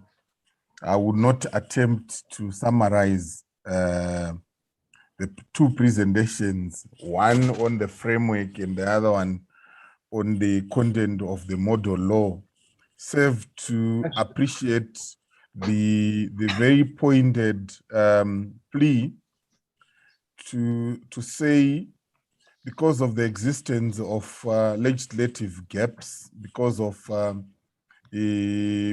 contradictory laws, the model law presents an opportunity for harmonization, for a comprehensive law that is coherent in kicking out GBV out of our countries and out of the SADC region. At this juncture, allow me to confer with Modise to check if we are ready to have our photo session before we break for lunch and then convene at 1:30. Modise, are you in the meeting? And are you ready? I'm in the meeting, yes. I'm just walking back to my computer to do the screenshot. Sure.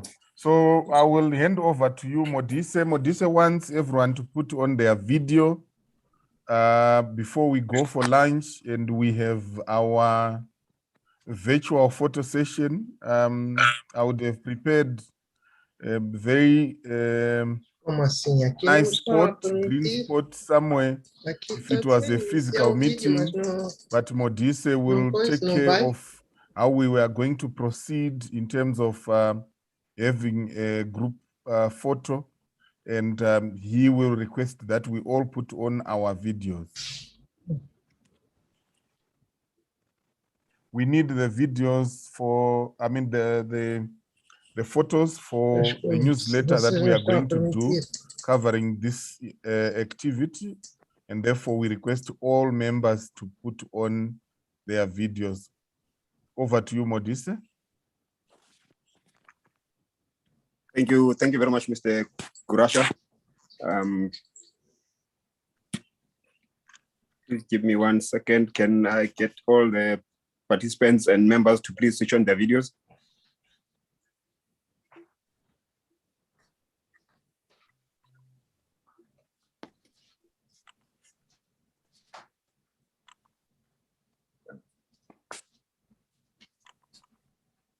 My computer seems to have been switched off here with the thing, because I'm doing both on the phone and the computer. Ronald, can you assist me with taking a picture, please? Are you able to on your side? Honorable Swanda, I'm on the first panel. Honorable Swanda, Madam SG, Honorable Maria. Yes, sim. Por favor, é que aparece uma mensagem a dizer que o anfitrião interrompeu o meu vídeo, então não posso mostrar a minha... Não me posso mostrar na câmara. Quando vou pedir aqui para iniciar o vídeo, diz que o anfitrião interrompeu.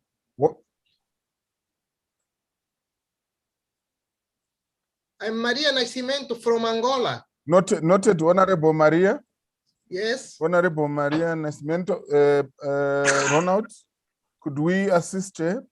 She's blocked by host from sharing a video. Honorable Chido from Zimbabwe on panel 1, could we have your face? And the HR researcher from Namibia, you're also on panel 1. Can we have your photo, please? Your video. Jabu, can we see your face? Fill up the space. Thank you. Vivian Idefo, could we also have your video, please? Não está. Yes. Ronald, could we have shots for panel 1? Krasha, can you repeat that, please? Could we have shots, photos for panel 1? Everyone is ready on panel 1. Could we have the photos? Okay.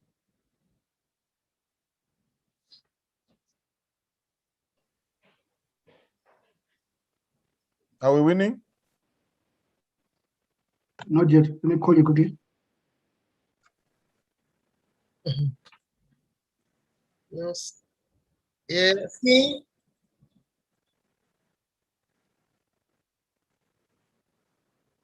Não sei o que é que devo fazer, porque estou aqui a iniciar o vídeo e ele aparece assim, não sei porquê. Possivelmente, não sei.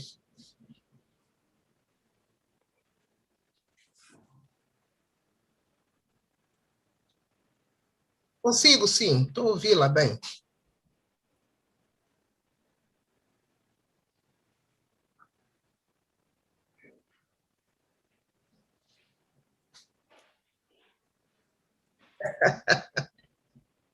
Tem que ficar de pé, não? Todos estarão nessa posição? Cheers, honorable members. I want to see smiling Tá bom, faces. ok. That's better. Muito obrigado. Right, we go to the next panel. Ronald, can you assist us? Sim, já me posso sentar? Ok.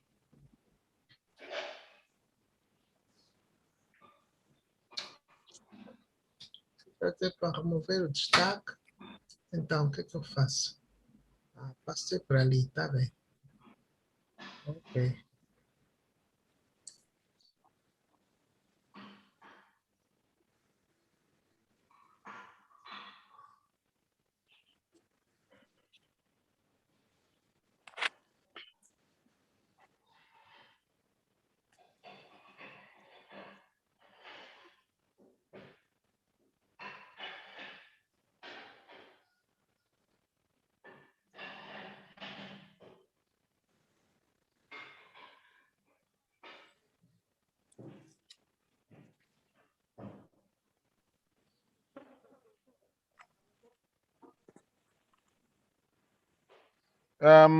Is it, On panel is it 2, I see Vivian, Jabulile, Honorable Marie Madagascar,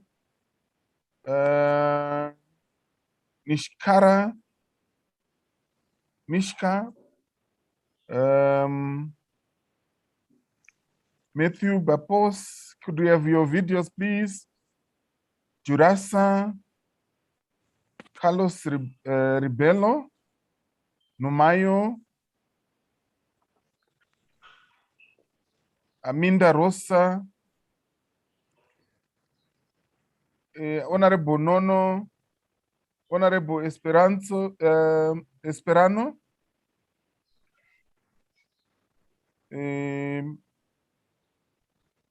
Could we ask everyone who is in the meeting to put their videos on, please?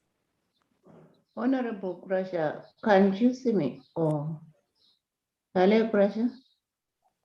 yes, we can see you, Honorable. We can see you, Honorable Moadi. Oh, okay. Yes. Yes, we can see more members on the participants on the panel. Please put your videos on. You don't have to say anything, so you can mute on voice, but we want to see your faces. Faces, yes.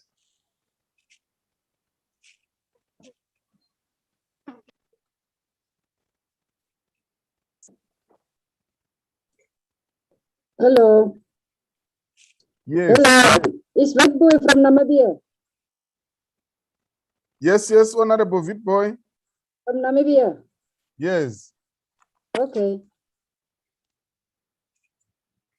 Maybe fix the camera, Honorable Witboy. We Hmm? Yes, we only see from the glasses, half glasses. Should I take it off? no, you can keep them on, but move the screen a little bit away from you. Okay. Like this. Come closer a little bit. Ay. Much better. Okay. Thank you very much. Mm. Honorable No, Fako no. from Lesotho. Hello? Can Yes, I ma'am. come in? Yes, Honorable Nono. Yeah, no, Kashingitiwa from Namibia, Member of Parliament. Sure. Thank Thank you you. very much. Yes, hello. Ndade Fako, Yes, hello. I'm Honorable Fago from Lesotho. yes, you are facing there's a window behind you, and we can't really see your face clearly. We can see the silhouette of your face. Yes. What about now? Still the same. Let me just ask change your position again. Yes, And if now? you can turn around and face the window, maybe will it be possible? Oh, let me just go that side. Let me just go. Thank you.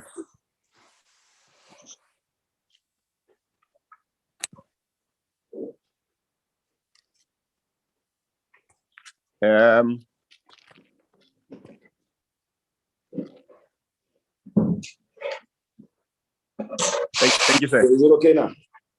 Very much, very clear. Thank you Okay, very thank much. you. Thank you. Honorable Katuso, I'm not sure if there's a lighting. Honorable Katuso from Namibia, I'm not sure if it's the lighting on in your room. Yeah. Your face is a little bit dark. The picture is already okay, the framing, but the picture, yeah, just that it's that you are a bit dark. You see me now? I can see you a little bit. Thank you. But is there no way that you can have the light coming in front of you? If you turn around and face the window, and then the much better, even though we've got that glare behind you. Okay, Modise, are you happy? Thank you. Could I'm happy. We can. You have your photos? We can take the pictures. Yeah, thank you. Let me just quickly grab the pictures.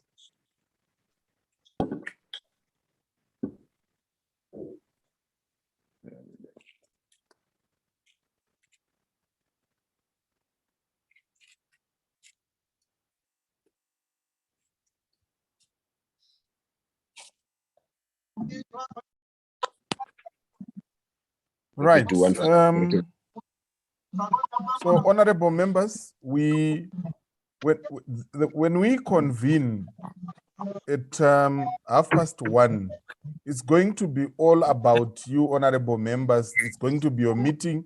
We want to get your feedback, your reaction to the presentation by our able drafter. And therefore, please, let's all come back so that we can benefit from each other. In the afternoon, I'll be calling on members by country, each country delegation submit their comments and questions until we complete. I wish to recognize the presence of the chairperson of the Regional Women's Parliamentary Caucus, Honorable Marie Mbilambangu from DRC. Welcome, Madam. Thank you very much for joining the meeting. Otherwise, the meeting is adjourned. We reconvene at 1:30. Enjoy your lunch.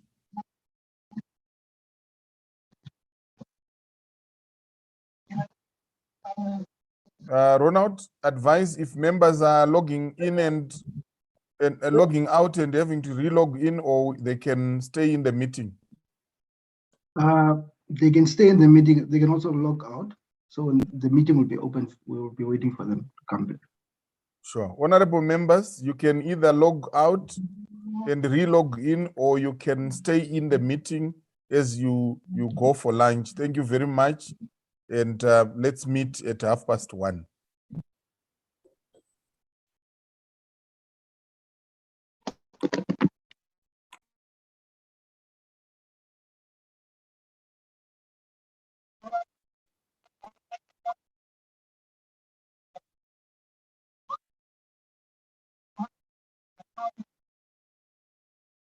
John.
Okay.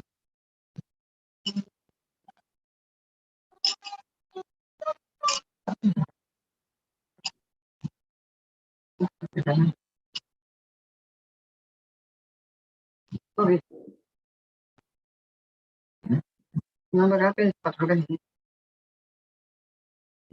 No. Hindi mo na pininoon. Kamu. Oo po. Kano yari kamu. Yan ka. Basta pininoon. Opo, yari kamu.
Good afternoon, honorable members. Good afternoon, colleagues. Are we ready? Can I confirm if ICT is ready? Our interpreters, are you in the house? Portuguese, English, thank you very much. Which channel are you on?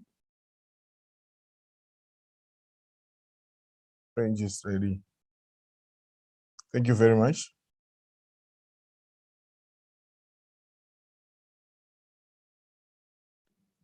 Honorable members, can we have your videos on?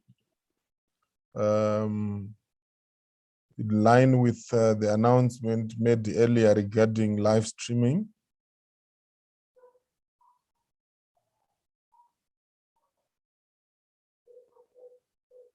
And as I said, this afternoon session, we are going to be looking at we are going into plenary, where we are inviting honorable members to make comments, to ask questions, to suggest any amendments to the model law as presented by our distinguished drafter. Also, honorable members, as I indicated earlier, should you wish to make submissions after the meeting is concluded, we have an email address. We will paste again in the chat, gbv@sadcpf.org. So at this juncture, to kick off this afternoon session, I have the pleasure to invite the honorable members from Tanzania. As I invite them, let me congratulate them for attending the meeting. We have Honorable Nyongo and Honorable Giga. I wish to invite you to make your submissions. You have the floor.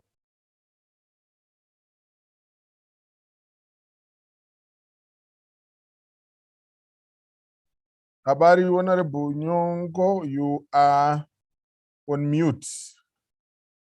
Please unmute. Thank you very much. Now you can hear me? Sure. Yes, thank you so much. And first of all, we have to congratulate those who are prepared for this. We say model law, but we as a Tanzanians, we accept and we support you. And actually, what we can say that our constitution in Tanzania has considered a lot of issues which seems to be causing the gender violence in our country. So we actually consider that, and in summary, we are fighting against the gender-based violence. For instance, you can see that for anybody who can cause or can do a rape in Tanzania, you can be sentenced in jail for more than 30 years. That's one of the efforts what we are doing in our country. But we know that instead of enforcing the law for 100%, as the model law actually formulated, but we believe that if we can educate our people, we can reduce the number of gender violence incidences. And also we have a community which we have customs which seems to be accepting some actions which seems to be gender-based violence, like child marriage. For Tanzania, still we know that we allow child marriage for a girl who has 15 years and a boy who has 17 years, they can be allowed to get married. And this considerably, we consider the biological issue, because at this age, a girl or a boy who developed in secondary maturity, basically they can have a child. So if that's the case, we allow them to get married instead of someone to get just a pregnant out of marriage. So this is in our custom, it's allowed. So it needs more educational instead of applying or to enforce law. The other issue is issue of use of contraceptives. We agree to use contraceptives for adults who are beyond 18 years old, but we do not accept for the adolescence age, because they are still children, they are still in under their parents. So when we say adolescence, because there are other definitions, that's adolescence, the age, it's about 10 years to 17 years. So a child of 10 years for a country, we don't allow to access for contraceptives. So for that, I think we need more consultations to accept it. Another issue is the issue of girls who get pregnant in school age. In Tanzania, we don't allow someone to come back to resume for school, but we have a special program for those who are getting pregnant in childhood. They have a special program for them to give them education. So for that issues, I think we need more consultations instead of accepting the auto-enforced system.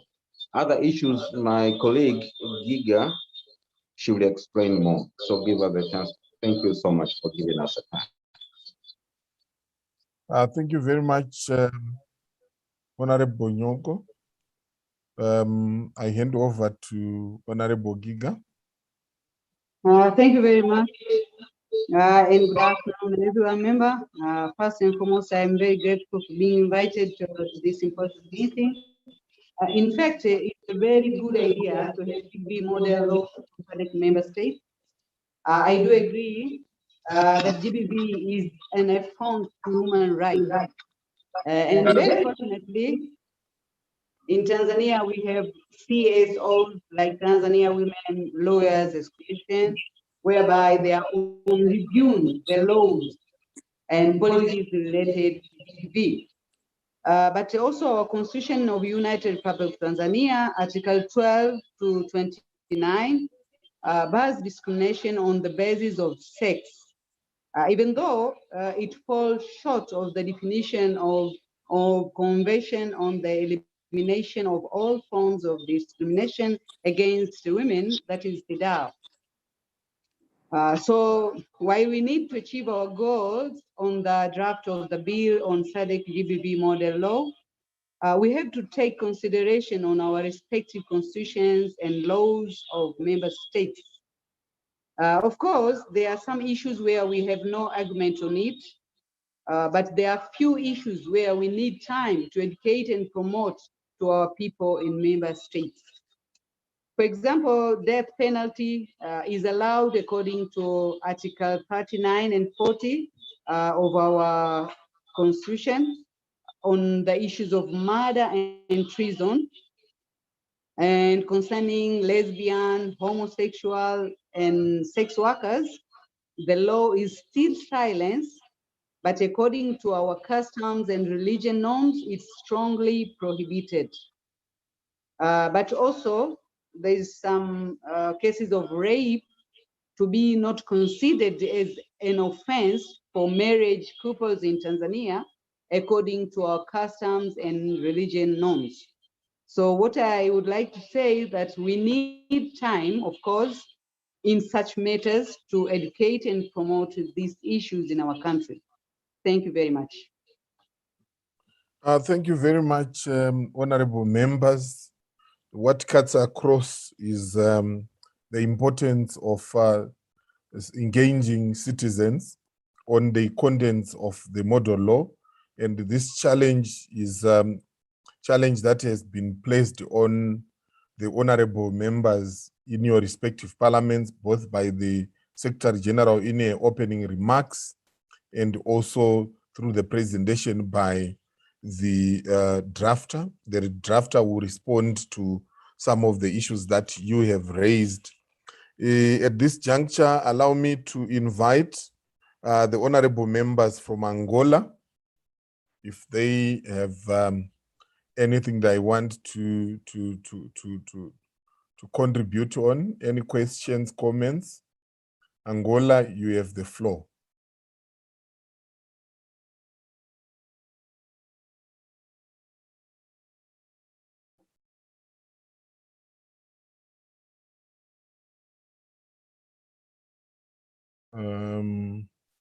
I do not seem to see them in the meeting yet.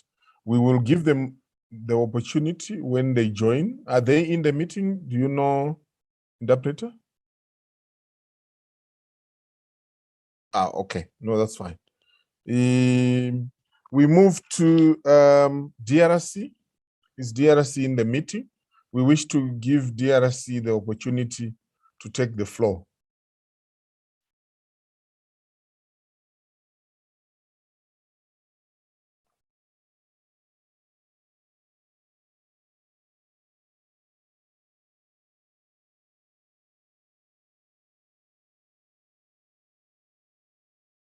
Sure. Thank you. Let's move to Lesotho. Lesotho, are you in the meeting?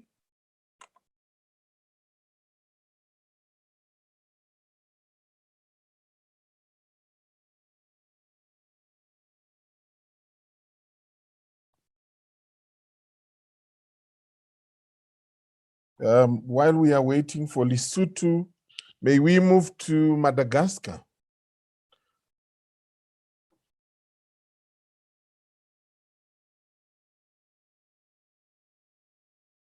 Honorable Marie.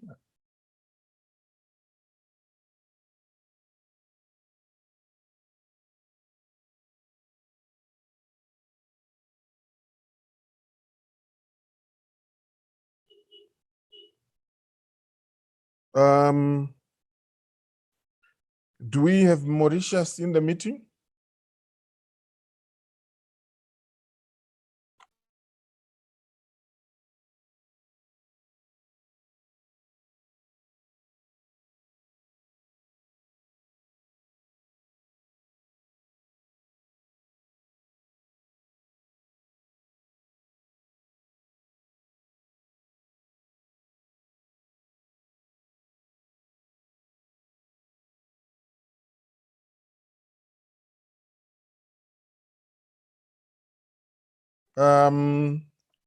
Honorable members, do I see Mozambique?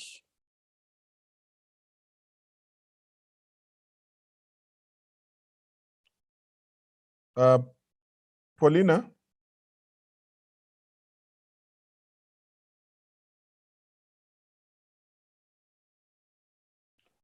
Yes, Kurasha. Yes, could we reach out to desk officers to alert them to inform honorable members that the meeting has resumed? We need the participation of honorable members. Okay. Yes, while we wait, let's move to Namibia. I see honorable members from Namibia are in the meeting.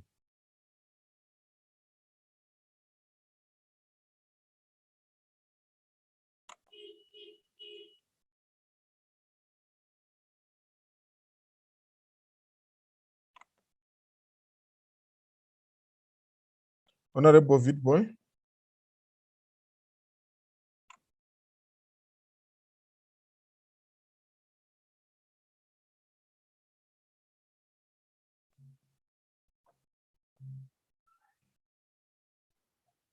At this juncture, while we wait for honorable members to rejoin, could we have any of the participants who may have questions and comments? You're free to do so. Honorable members, once you are in, or if you are in, please feel free to raise your hand and request for the floor to ask any questions or to make comments. I also see Honorable Regina Esperan.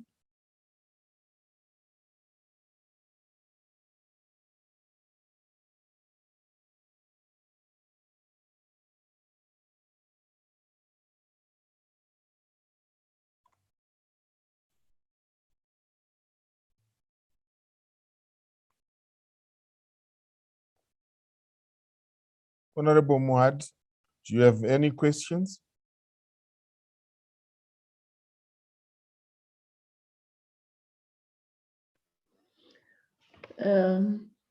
Good afternoon. Good afternoon, Thank ma'am. you so much. Yes, I don't have any question at the moment. I'm still preparing myself. Maybe I'll come back later. Noted, Honorable. Thank you very much. Madam Eva, are you in?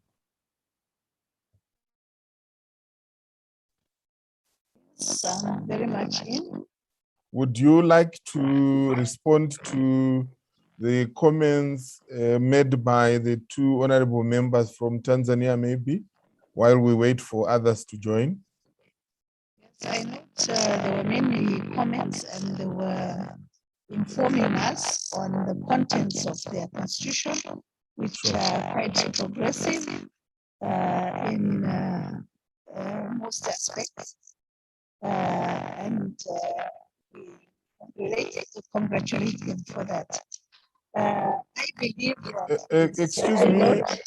Excuse me, Madam Eva, just a moment. ICT, am I the only one who is picking some quaking sound when Madam Eva is speaking? I'm also picking up from this side, Chair.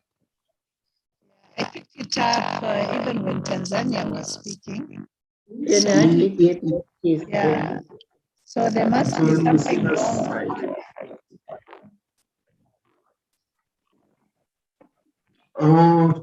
Madam Eva, if you can just log back in, because it's the same problem that we've been having in the past. She can just log out and log back in. Sorry, Wilfred, you saying? Yes, I was saying she can just log out. Yeah, she just did that. She can log back in and then the sound should be fine. Okay.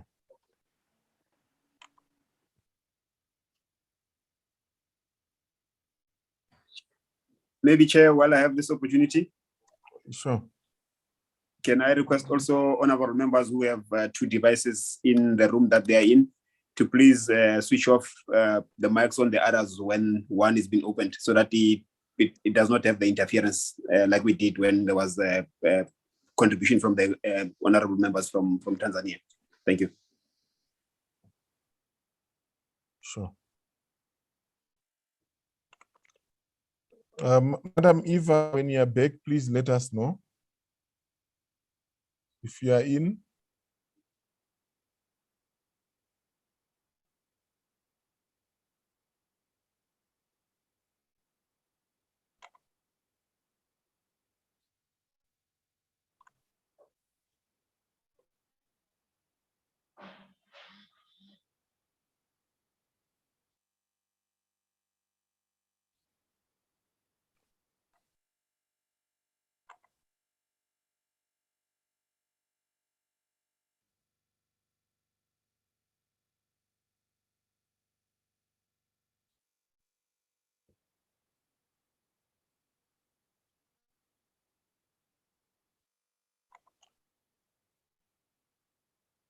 Welcome back, Madam Eva.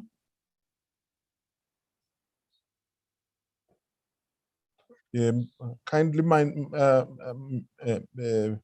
unmute and you can take the floor. I was congratulating Tanzania. Can you hear me now? Clearly, thank you so much. Okay. On the provisions in their constitution, and hopefully those can be translated or operationalized into an effective GBV model law. Most of their comments were actually comments, but I would urge that they need to engage their citizenry on the provisions of the model law because it's very extensive. And I think they would benefit from its provisions. I would also urge them to engage other member states of SADC PF to learn lessons and best practices which they are employing in the fight against GBV. Public awareness and advocacy, I think it's the most appropriate way of trying to cover big ground, large grounds, large communities in the fight against GBV. Thank you very much. Thank you very much, Madam Eva. Honorable members, I see Honorable Fako. You have a hand up. Please take the floor. Thank you so much, moderator. Even though I'm experiencing challenges on the network as well, because there's a lot of presenters which I did not get them clearly. But anyway, let me just continue. Let me continue. In fact, let me just recognize the presence of the Secretary, General Secretary of the SADC PF. And above all, let me start here. Yes, here in my country, we have a bill now, which now we are doing what you call a public participation. What we are doing, I think now we are doing what you call a public participation on the counter domestic violence bill, meaning that maybe by the next week we'll be to another places, thinking that in a few days we'll be back to the Parliament again, so that the bill can go to the Parliament and be debated, so that it can be adopted. So anyway, I want to thank SADC with all. I want to thank SADC with all the activities that we have done through it. It has helped us a lot. It has helped us to do all this facilitation, and all this public hearing has done so well to assist my country with finances and stuff like that. So I want to thank SADC before I start my own comments, even the questions, even the concerns that I have. Really, I thank you so much, SADC PF, for the job well done that you have done. Meaning that very soon we'll have an act about a counter domestic violence bill, which I think is more related to this SADC model law. Really, I appreciate that. I highly appreciate that on behalf of my country, on behalf of my committee. Really, I highly appreciate that. Keep it up, keep it well, so that SADC countries can be one of the countries that we think could have a good future for the nation, or for all our SADC region. Thank you so much. I would like to talk about, you mentioned the SADC member state, in order to meet continental and regional standards are required. Yes, I agree with that. But the challenge that you are facing in SADC region here, more especially when it comes to these borders that we have and stuff like that, really got challenges. Like, for instance, I always talk about this in my country every time, more especially when it comes to this, more especially during this COVID-19. We get most of things we get into our neighboring country, which is South Africa, but this due to restrictions in the border posts and stuff like that, really it's a challenging. I think I would like to be advised, how are we going to operate in that situation, that when you want to, how are we going to operate in that kind of situation, more especially when there's issue of borders and stuff like that. I don't say people should go freely to each and every country in SADC region, but I think things should be at least be accommodate. We need a conducive environment. Just try to make a conducive environment for those for our people, so that things can be easily, so that people to avoid this kind of trafficking, human trafficking, which I think is part of this modern law. I think this kind of sexual abuse as well, because people, when are crossing to other borders, they found police, they found military personnel, and then they want to sleep them, they want to have sex with them before they can allow them to do those kinds of things. I think that's another issue that needs to be considered. But other countries have to consider that as well. So another issue that I want to raise is the sexual harassment in a working place. It's a challenge. I don't know how are we going to make sure that we just grab that gaps, and it could not keep on happening. Let me tell you one thing, what is happening, more especially in our countries there. When there's a job which has been advertised, if a lady applies for that job, it's the person who's supposed to offer the job to that lady, really, he has to have sex with that lady. That's what is happening. Really, it's bad. It's bad. So another issue that I want to raise again is, let me just check another one. Okay, there's an issue that you talk about. You talk about the all acts which have been perpetrated by women and girls, but but I didn't hear you talking about the LGBTI in that issue as well. So not as if I did not even get you well. So that's another issue that I want to talk about. I had some concern on that because I didn't hear you saying anything about LGBTI on that issue as well. I think the other one which I can talk about, that you talk about our laws have a lack of asylum and asylum seekers and migrants as well. Maybe in my country, really, we don't have experience of asylums and asylums. In fact, really, like if you can elaborate on that, how are we going to deal with that as well? So I'll be very grateful to hear about that. I think for now, let me just put those 3 ones and then I'll hear from you. So I didn't get your last point. Can you repeat your two last points? My 2 last points. The other one that or my 2 last points. I talk about this one when you were saying that when you're talking about the gaps that which our nation, our countries have concerning this issue of gender-based violence. You talk about the asylum. So I said on that issue of asylum, we can even just elaborate on that because maybe we haven't experienced that kind of asylum. Maybe we haven't got people which are seeking for asylum and stuff like that. If we can elaborate that so that if we are about to do our own draft here, so that they can be inclusive. I think that's what I was saying. Which one? Another one that you say you didn't get it clear again? Your last point. I think I was talking about.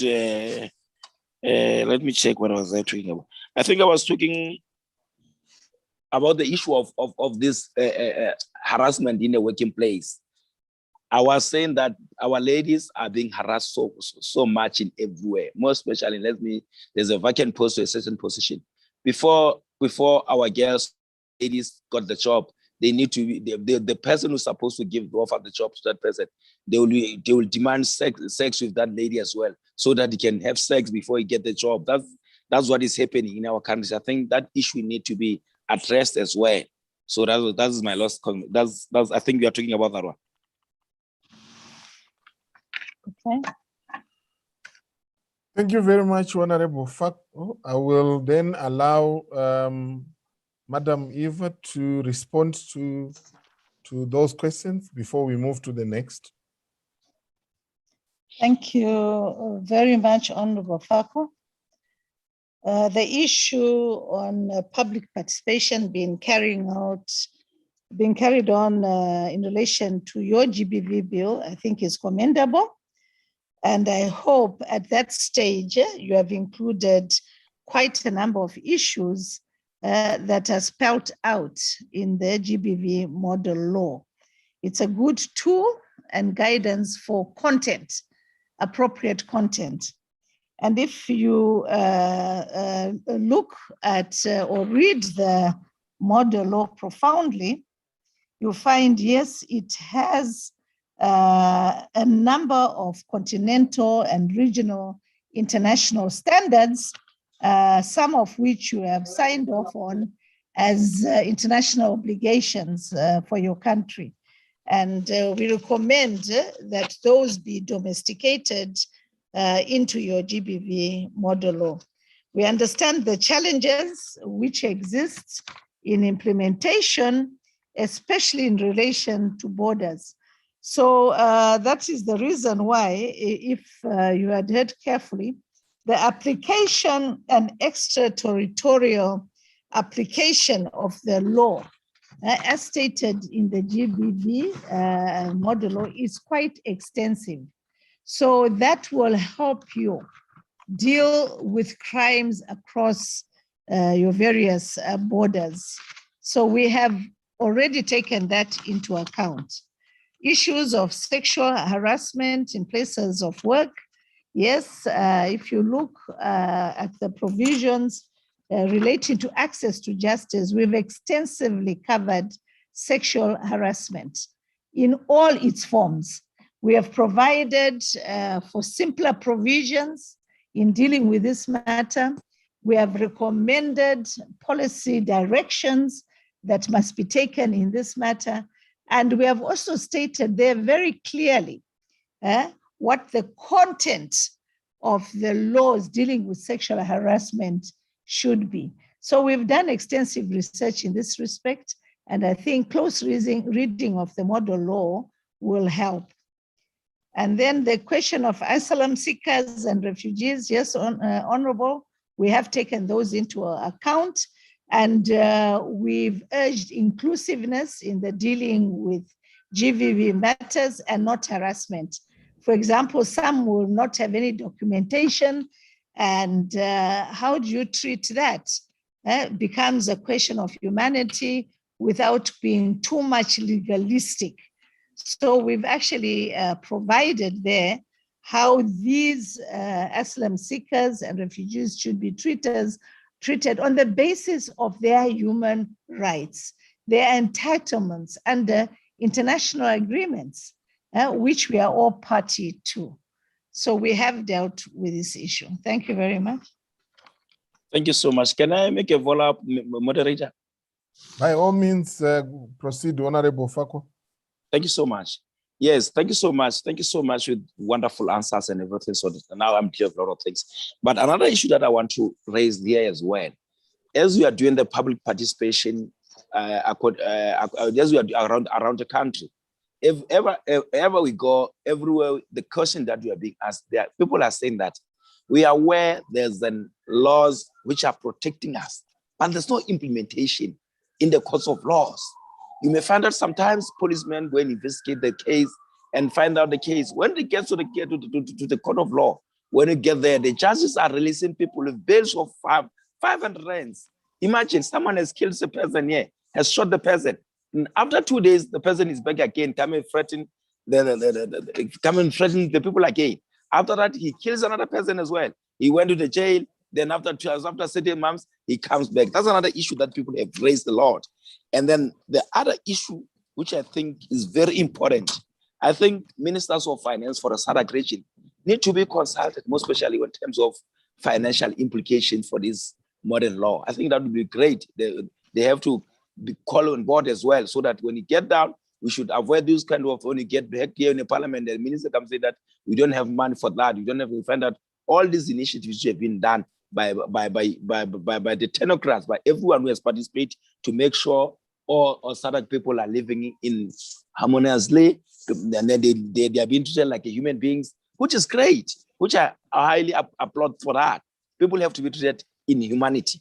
So that's another thing that I'm requesting, if it can be possible. So each and every country that can be binded to do that, can just sign the agreement, say, I will make sure that this law is in place. Thank you so much. Thank you very much. Thank you so much. Sure, Thank you so much, Honorable, Madam, for those extra comments. And I appreciate the frustrations that your people may be undergoing due to non-implementation of some of the legal provisions relating to GBV. And that's why public engagement is so important. And that's the reason why in the GBV model law, we've extensively dealt with the issue of bias. There's been a lot of problems relating to bias, whether it's in relation to the investigation, the assessment by our law enforcement officers, or indeed in the courts of law when they are trying these GBV cases. And that's why this model law has been very innovative, and we want to use the law to change certain old-fashioned archaic concepts and legal rules relating to evidence and appearances in court. so that the GBV cases can be handled with justice in mind, not technicalities based on archaic rules. So we have tried as much as possible to change that. And the only way we can change legal rules and concepts and principles is by using the law itself. So it's up to you, honorable members, to enact effective laws to deal with this problem of bias and prevention of justice due to archaic evidentiary-based rules. So we want to use the law to remove the bias, to remove these rules, so that we have justice for all victims of GBV. And then on the issue of the budgets, the Minister of Finance, Ministers of Finance, yes, I agree with you. We need to engage them. We need to take this model law through with them so they understand the implications, the negative impact that violence has on productivity, on economic development, on empowerment, on economic growth. These issues are essential to a socio-economic order where all populations of the society are recognized and treated equally. And we can't fight these menace without adequate financial resources. So I agree with you completely, 100%, that we need to engage ministers of finance. Thank you. Thank you, Madam Eva. The question from Honorable Fako, where is the money? Honorable members, if you wish to take the floor, kindly indicate. You can do so verbally. You can do so by raising your hand. Honorable Maria, would you wish to take the floor? Honorable Nesmento, do you wish to take the floor? Yes. Yes, you Yes. have the floor. You have the floor, madam. Thank you. Thank you. Welcome. Good afternoon for all people. Senhora Secretária Executiva do Fórum Parlamentar da SADC.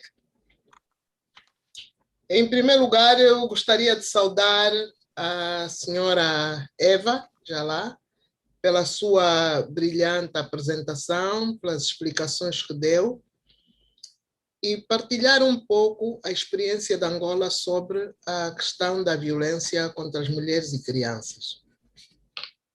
Angola tem uma lei, 25/11, está sendo revista agora, uma vez que esta lei já é desde 2011 e neste momento existem situações diferentes que precisam de ser alinhadas.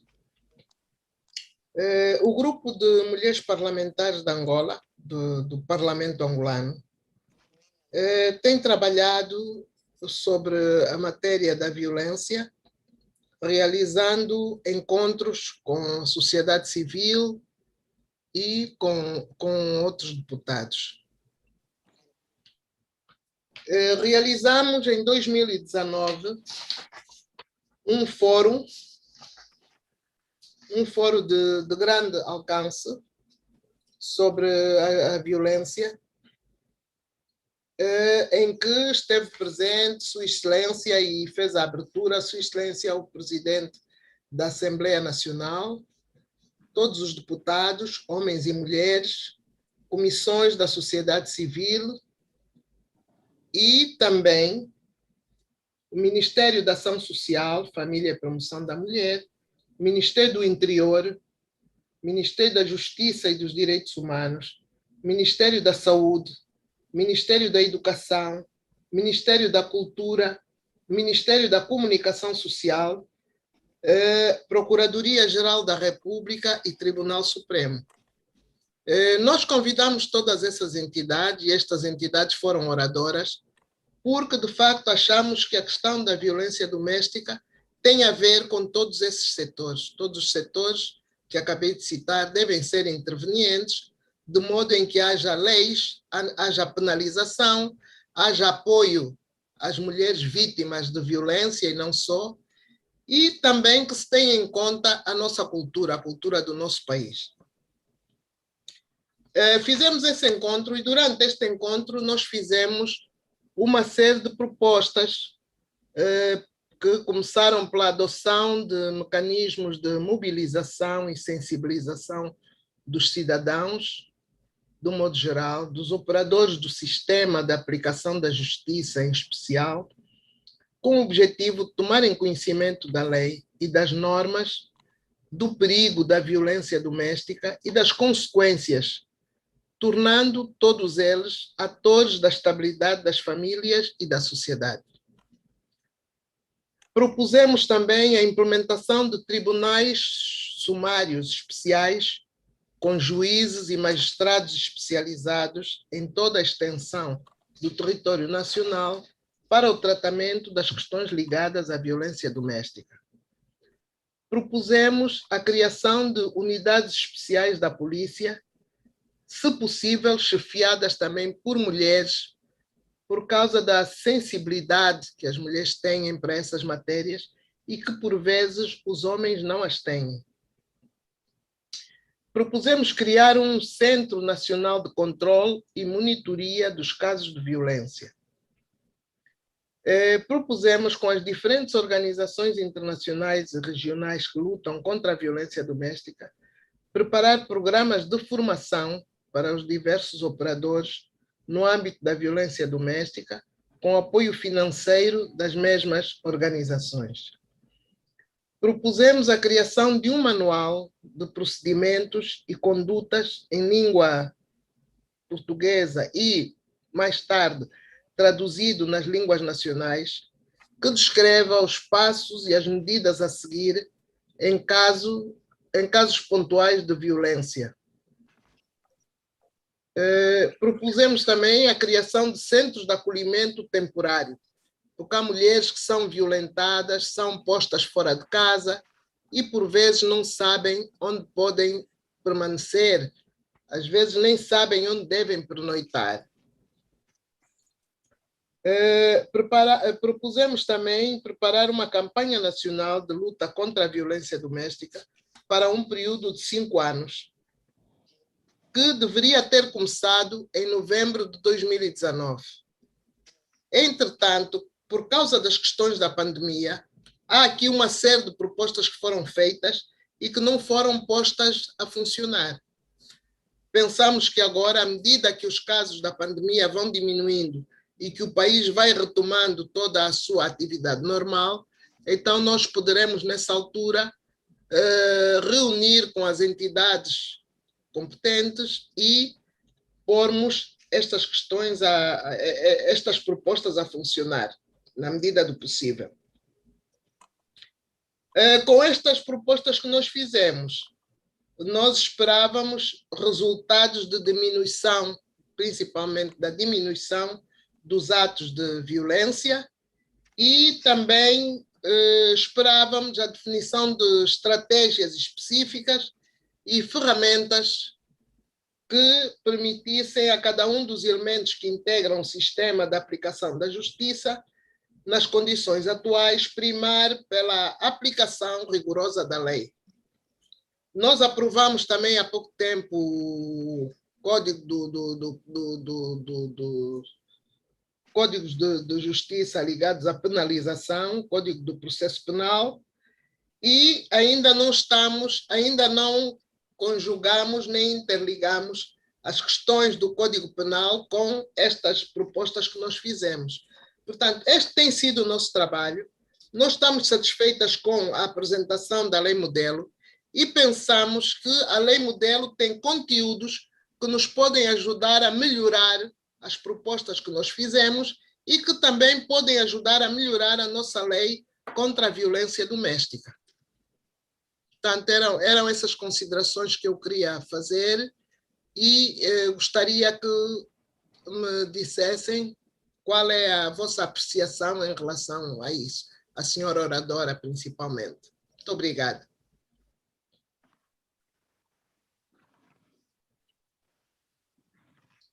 Thank you very much, Honorable Nascimento, for that very comprehensive presentation. You literally took me to Angola and to the provinces as you narrated the very participatory process that you went through. I wish to hand over to Madame Jala to respond. Honorable Mohadi, I see you. I'll give you the opportunity when Honorable Ms. Jala has responded to Angola. Mr. Moderator, thank you very much.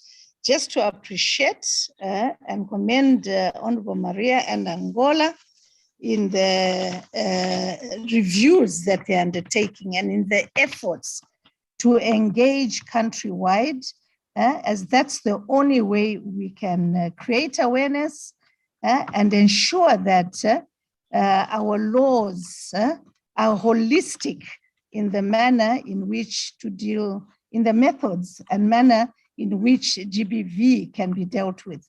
So we commend Angola for the effective participation, effective engagement. We also note the various proposals that Angola is intending to introduce in the laws, like special courts and the units headed by women at police stations, the capacity building programs, and in particular, the control centers for monitoring. I think these are very commendable strategies to fight GBV. Another issue which I've noticed, which is of great importance, is the manual and procedures for dealing with the GBV cases. Creation of temporary structures to house victims is well commended. And the fact that the engagement is not for a short period, it's for a long period of time, estimated of nearly 5 years. So you can see that it's an ongoing affair for Angola. And it would be good if most countries can engage Angola to see how best they can emanate these issues in their own countries. So, Mr. Moderator, I think we are well that they are intending to ensure after COVID dies down a bit, that the law is strictly enforced.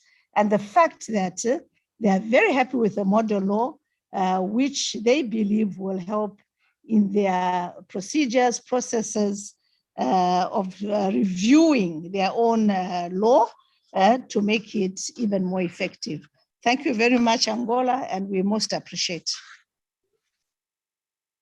Thank you very much, legal drafter, for those commendations to Angola for the sterling efforts they're making. And indeed, I'm sure for them, the model law, as the Honorable Nesmando said, is coming in just at the right time. At this juncture, allow me to give the floor to Honorable Tamzani Mohadi from Zimbabwe. You have the floor, Madam. Thank you, moderator.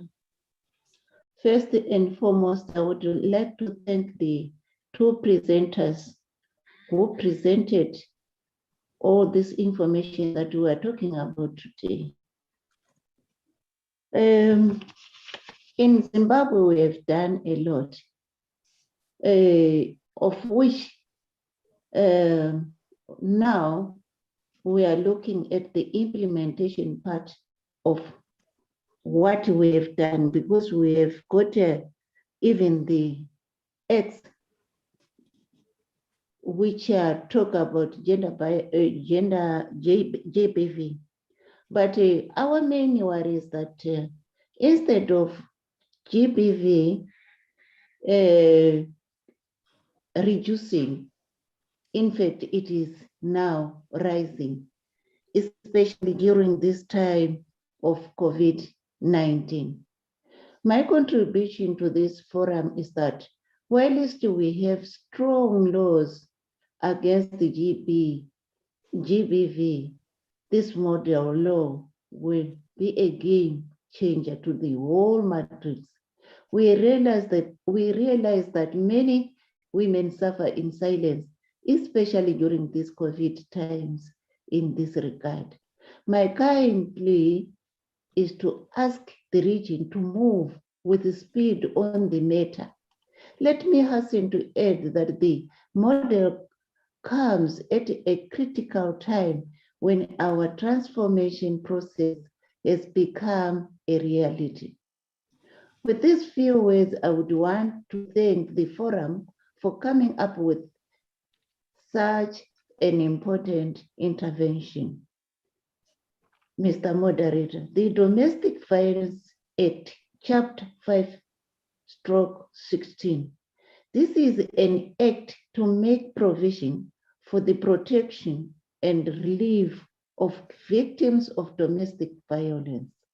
The definition of domestic violence under the Act is very wide and includes abuse derived from the critical or customary rights or practices that discriminate against our degrade women, such as forced virginity testing, female genital mutilation, pledging of women and girls for purposes of appeasing spirits, abduction, child marriages, forced wife inheritance, and other such practices. Lastly, moderator, I would like us to concentrate with this transformation process. We ought to have an active budget which is going to take care of this GBV so that it cascades down to the grassroots level. In Zimbabwe, we have got foot soldiers who campaign in the rural areas, but due to the constraints of the resources, sometimes it becomes difficult for these foot soldiers to really go down to the grassroots level. With these few words, I would once more thank everyone who participated in this workshop. Thank you. Thank you very much, Honorable Mohadi. The model law, I mean the GBV cases being on the rise in spite of legislation being in place, the question of the opportunities presented to the SADC through the region through the recent decision to transform the SADC Parliamentary Forum into the SADC Parliament. Those are some of the things that I've heard from your comments and questions. I now hand over to the legal drafter to respond. Over to you, Madam Jala. Thank you, Mr. Moderator. We take note of the many actions that Zimbabwe has done in relation to the GBV model law, the GBV Act, and also take note with concern that the implementation part is a matter of worry to them, especially so that GBV cases are actually rising in these times of COVID-19. We also appreciate the fact that Zimbabwe, especially Honorable Mohadi, actually acknowledges that a good law on GBV is a game changer, and we need to move with speed with our GBV model law. Their Domestic Violence Act is duly noted, and we are glad to see that it actually speaks to the model law in relation of its definitions of GBV. And we also want to agree with Zimbabwe, Honorable Haji, that this transformation process must be supported with adequate funding, especially so that there's communities out there in the rural areas which have to be reached and educated about the dangers of GBV and how these can be dealt with. We are most appreciative, Zimbabwe.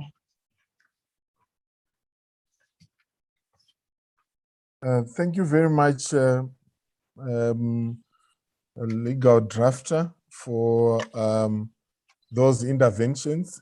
At this juncture, I wish to open up for Namibia. Namibia, are you ready? I saw Honorable Lucia Vitboy. Yeah. Hello. Hello. Yes, madam. Yeah. Dear Director of Ceremonies, I just want to register our humble apology. We still have 2 days, isn't it? I just want to register our apology because there is an urgent matter on Parliament now, 2:30. So we have to go there. We need their quorum, and there's no way that we can be out of Parliament now, like it now, because the item is first on the item on the agenda. Duly noted, Honorable. We appreciate that the Namibian delegation still attended, even when they still also have to attend to the House. We appreciate your presence in the meeting. If you have any comments that you may wish to submit, feel free to submit them by email, unless if you are ready to submit them now. Let us prepare ourselves and send it by email. However, we welcome the model law, and then also the importance of the different countries to interrogate the different laws that are addressing gender-based violence in our country. And of course, when it comes to implementation, funds is normally the biggest problem that needs to be addressed. But however, we'll compile, because 3 of us take part in this session, so we will email to you our comments. Thank you very much. And wish you a fruitful meeting further. Thank you very much, Honorable Vitboy. We really appreciate the legal drafter. Will definitely be looking forward to receiving Namibia's contributions as we seek to enrich the model law, as the Secretary General said during the opening session. All the best in the House. Yeah, thank you. Sure. Honorable members, do we have anyone wishing to take the floor? Yes, Honorable I can come Fako, Yes, is please. that okay? Yes. It's a Yes. hand. Yes, it's a hand. Can I continue? Please proceed. Okay, thank you so much, sir. I highly appreciate that. Thank you so much, Miss Eva. In fact, there's an issue which is very, very sensitive that I want to talk about.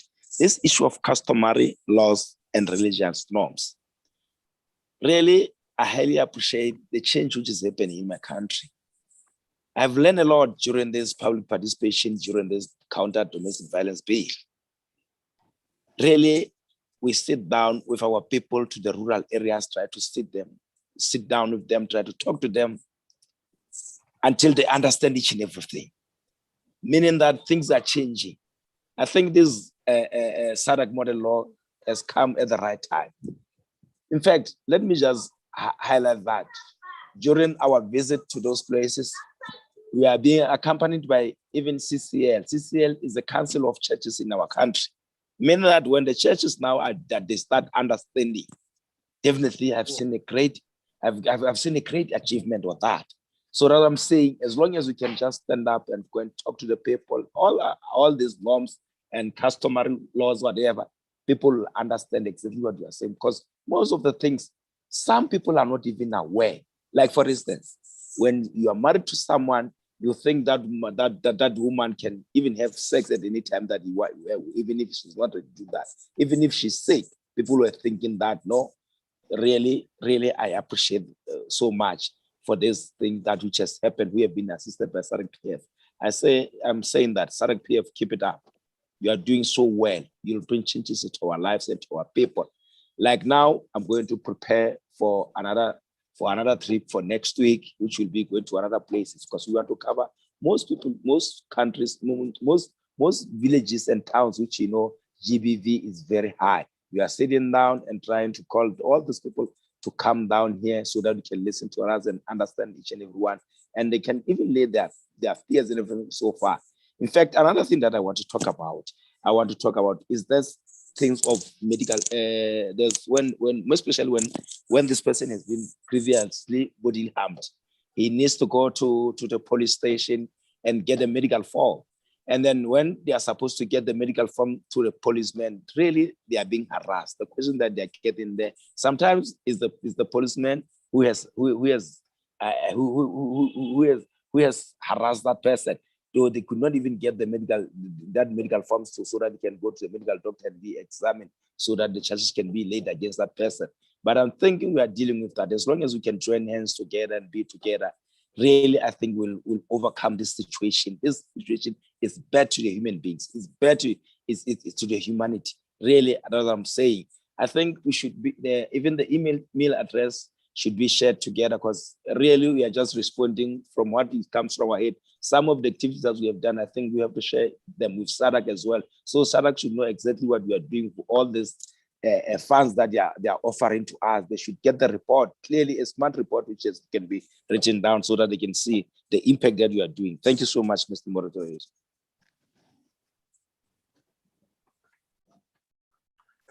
Thank you very much, Honorable Fako, for those kind words regarding the work SADC PF is doing. And I'm sure it warms the heart of the Secretary General who is in the meeting to hear such positive feedback. I will hand over to Madam Jala to respond to your comments and contributions. Over to you, Madam Jala. Thank you, Honorable Fako, for those additional comments.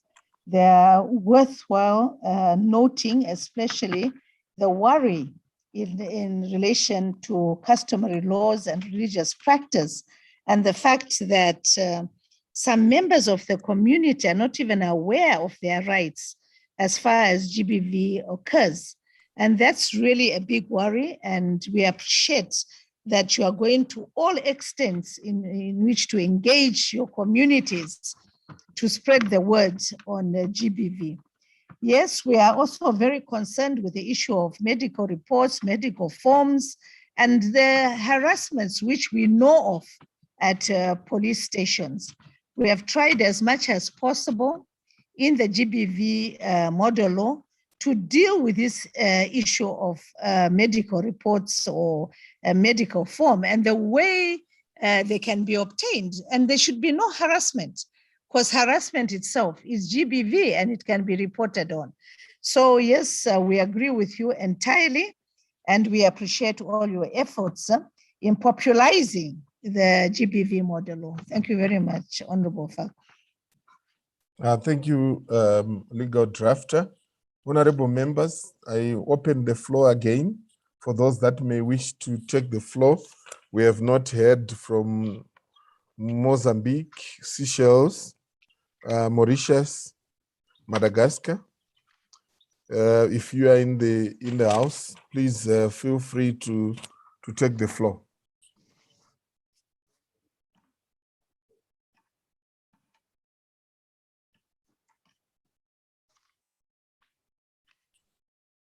Am I right to assume that honorable members do not have any more questions, and also that participants in the meeting do not have any further questions?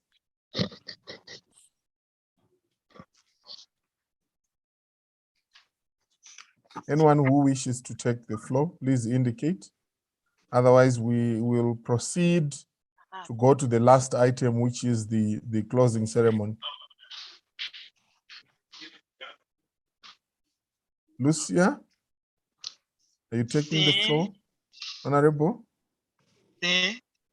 Yes, Boa yes. tarde. Go ahead, Honorable Lucia. Boa tarde. I speak português. Sure, sure.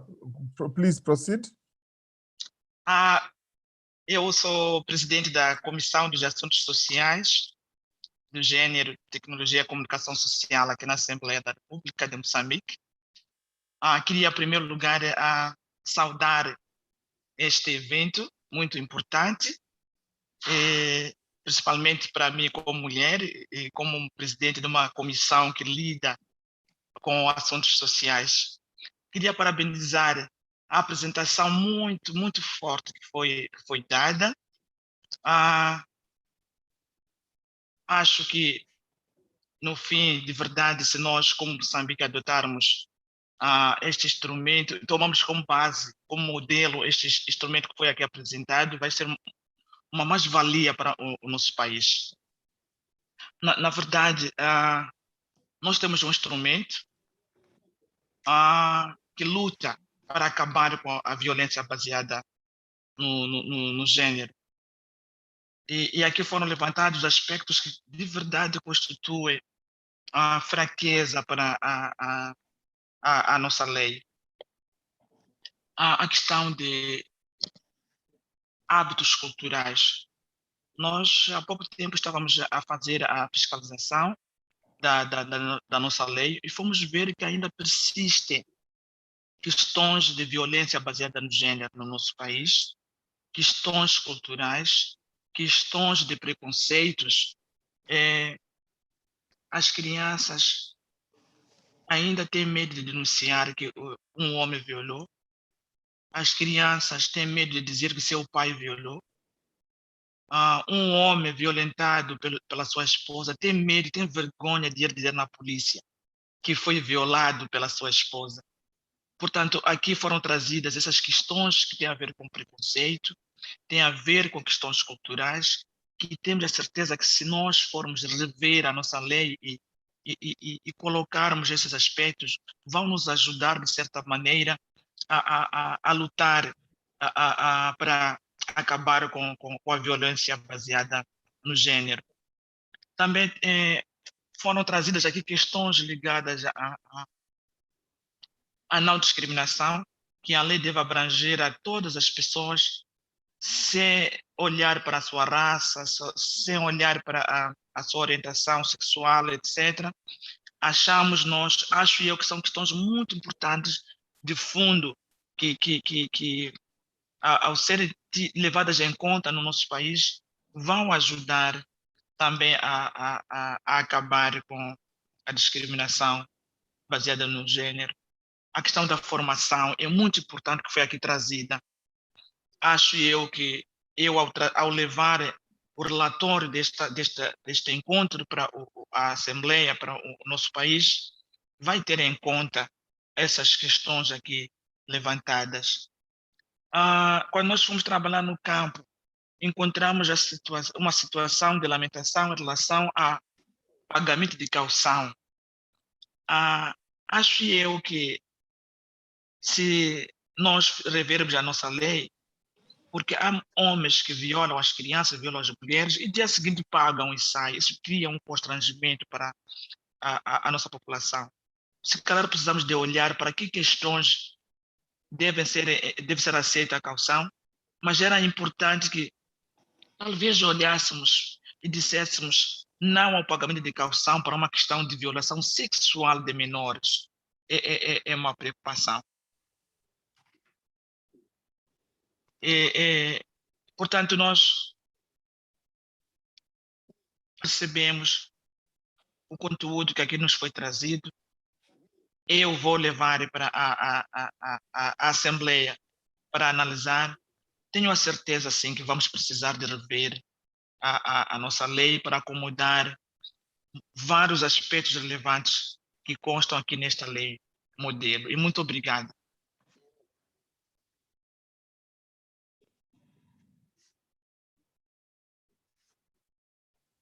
Thank you very much, Honorable Lucia Mafiane, for those comments and for the positive feedback on the relevance of the GBV model law in assisting the country in addressing some of the legislative gaps. I wish to invite the drafter to respond to the issues that you have raised. Over to you, Madam Eva. Thank you, moderator. And thank you so much to Honorable Lucia from Mozambique, and for the fact that you do commend the model law as it will add value to Mozambique's review process of their GBV laws.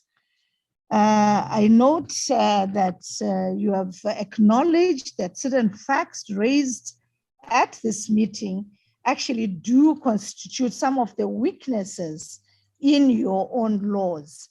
And in particular, you picked out issues such as customs, cultures, and traditions, which may create prejudices, especially in relation to reporting cases and the feeling of being constrained in issues relating to GBV. For example, you pointed out the male gender who has actually suffered from GBV. I'm very happy to note that you have actually touched on a very tricky area where most of the SADC member countries have issues, and this is the issue of non-discrimination.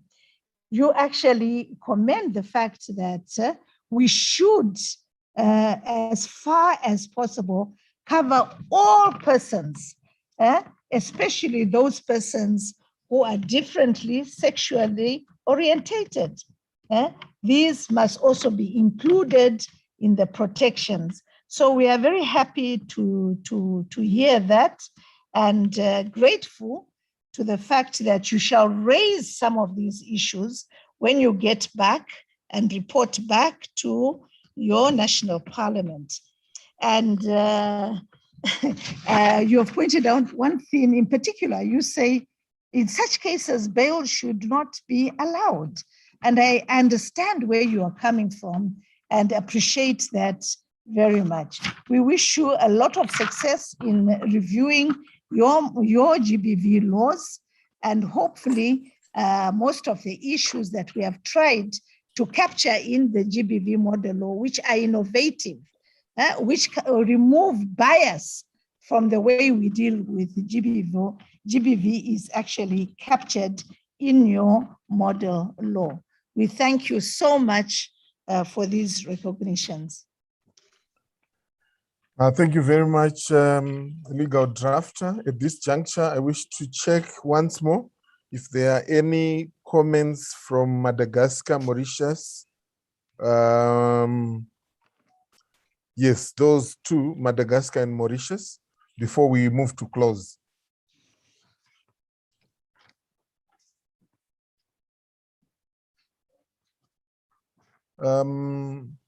Secretary General, Honorable Chairpersons of of committees of national parliaments, Honorable members of parliament, Mr.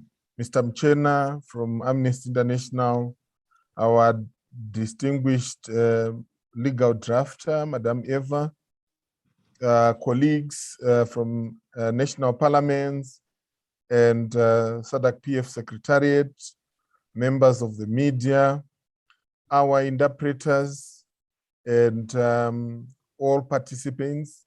We are moving towards the conclusion of our meeting. The last item we will have before we conclude, we close the meeting, is concluding and solidarity remarks from the regional director for Amnesty International for Eastern and Southern Africa, Mr. Depros Mchena.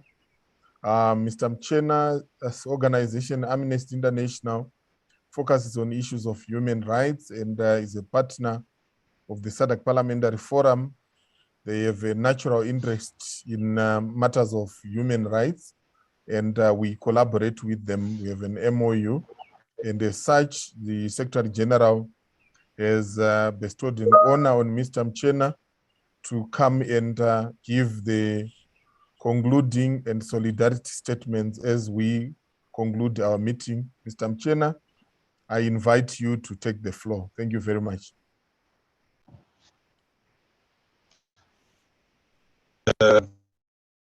Thank you so much, Mr. Kurasha, for the occasion, for the time, for the slot, but in particular, I pay tribute to the Secretary of the SADC Parliamentary for all inviting to participate in very important groundbreaking that the organization pay. Mr. Mchena? Mr. Mchena?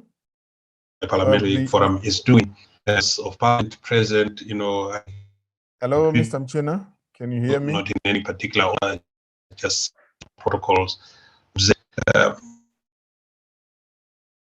Hello.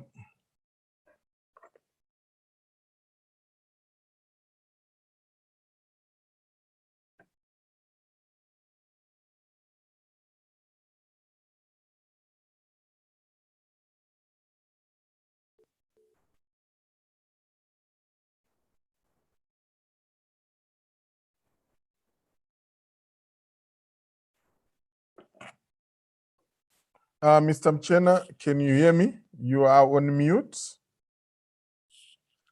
Mr. Mchena, if you can hear me. Hello, Mr. Mchena. Am I still? Yes, you are. I think you are audible now, because earlier on we were struggling to hear you because of connectivity, and then you went on mute. So if it pleases you, may we start from the beginning? All right. Mute. I'll start from the beginning. Okay. All right. Thank you. Sorry about that. I indicated that at first I paid tribute of SADC Parliamentary Forum, the invitation as all chairs for portfolio committees that have been invited and say the protocols there. Then also when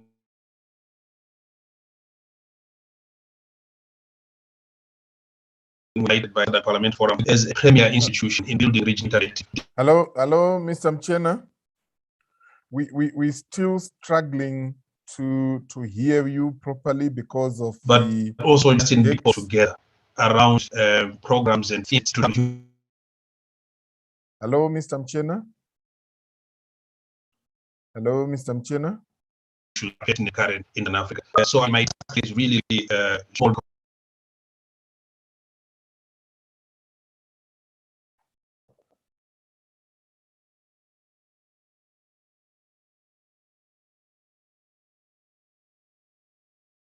The bigger task is in African, whereby I mean, it was just picked into the superior task that had been presented more, not just its principles, but also its alternative content, on the human rights elements of it. Can you hear me, Makrash? We are struggling to hear you, Mchena. It's still breaking. So members have real difficulty hearing you. Interpreters are also struggling to get you in order to interpret. So what do I need to do? Do I need to check out or? We can hear you now. At this juncture, I can hear you.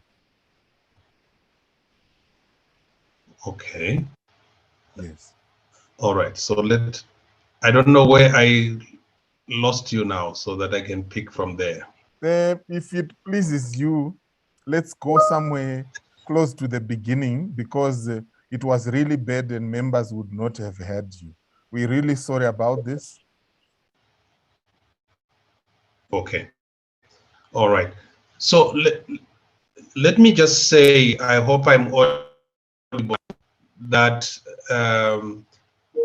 it's been a pleasure to listen to the presentation of the model law from the legal drafter, Ms. Chala, who did a terrific job in outlining not just the principles that support the model law, but the substantive content of the law.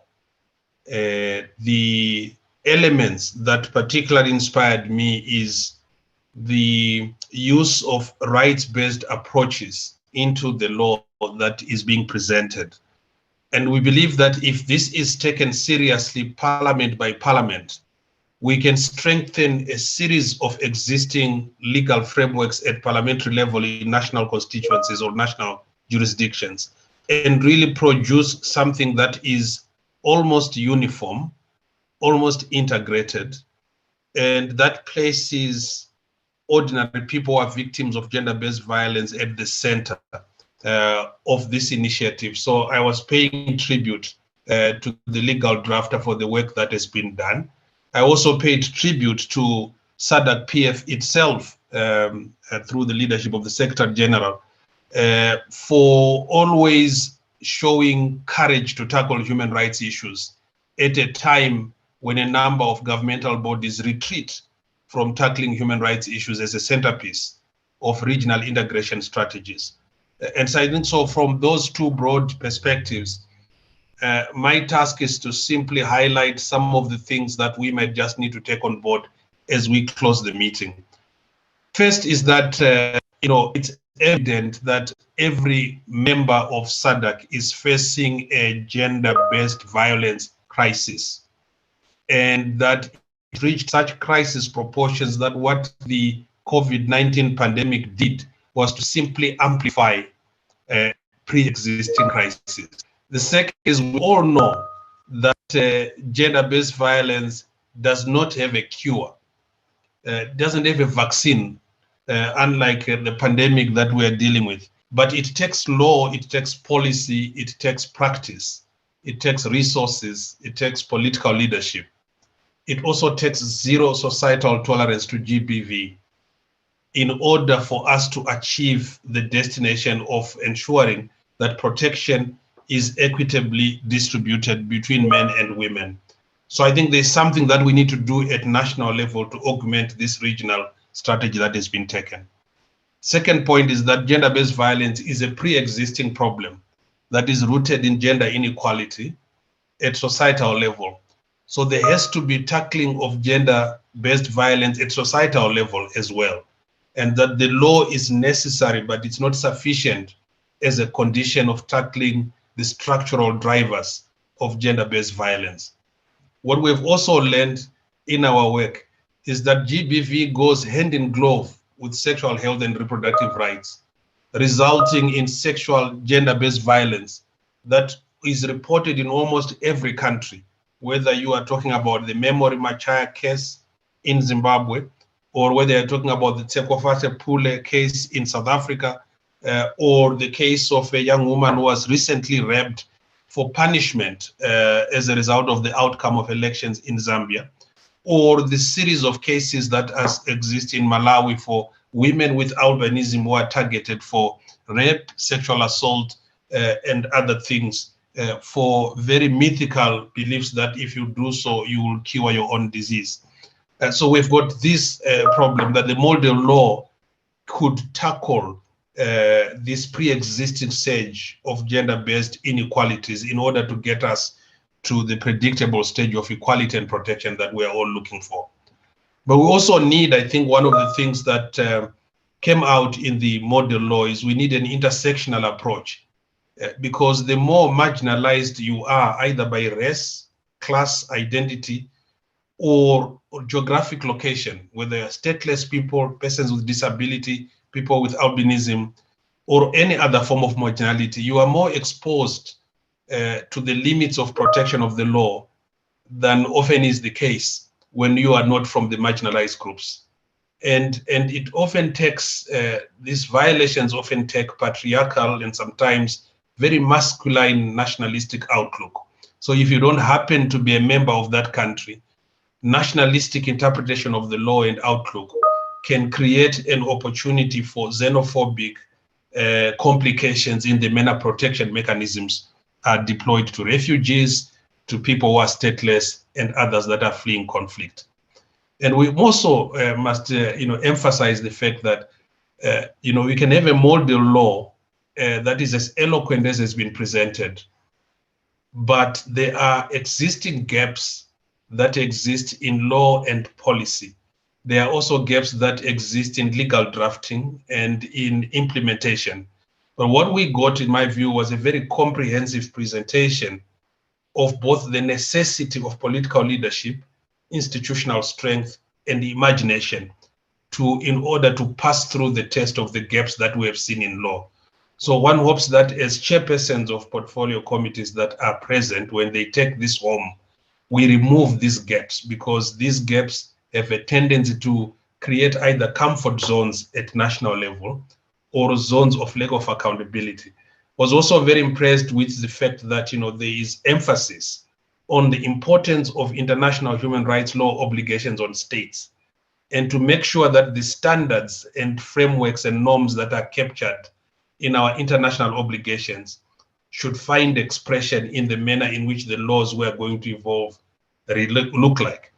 If we have countries that are in the business of signing international conventions and not domesticating them, then this gap is not going to be filled.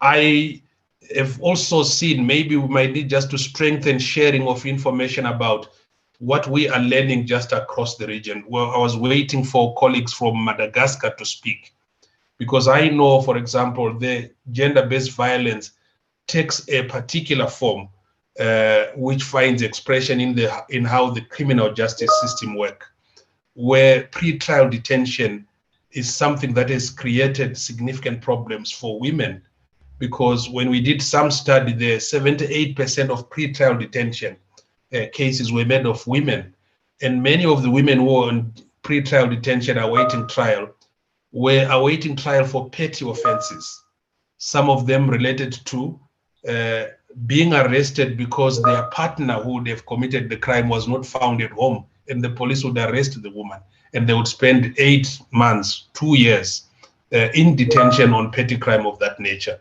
In Zimbabwe, we are seeing in 2017, Zimstat said that at least 22 women are raped daily in Zimbabwe, translating to almost one woman being sexually abused almost every hour. In Zambia, a demographic health survey that was done, I think in 2018, highlighted that more than 1/3 or 36% of women aged between 15 to 49 have experienced physical violence of at least one form or another, and that 18% experienced physical violence within the first 12 months prior to the survey. And that, those kinds of statistics are just frightening to listen to. Up north, outside of this region, just to give you a sense of why we should prevent wars from happening.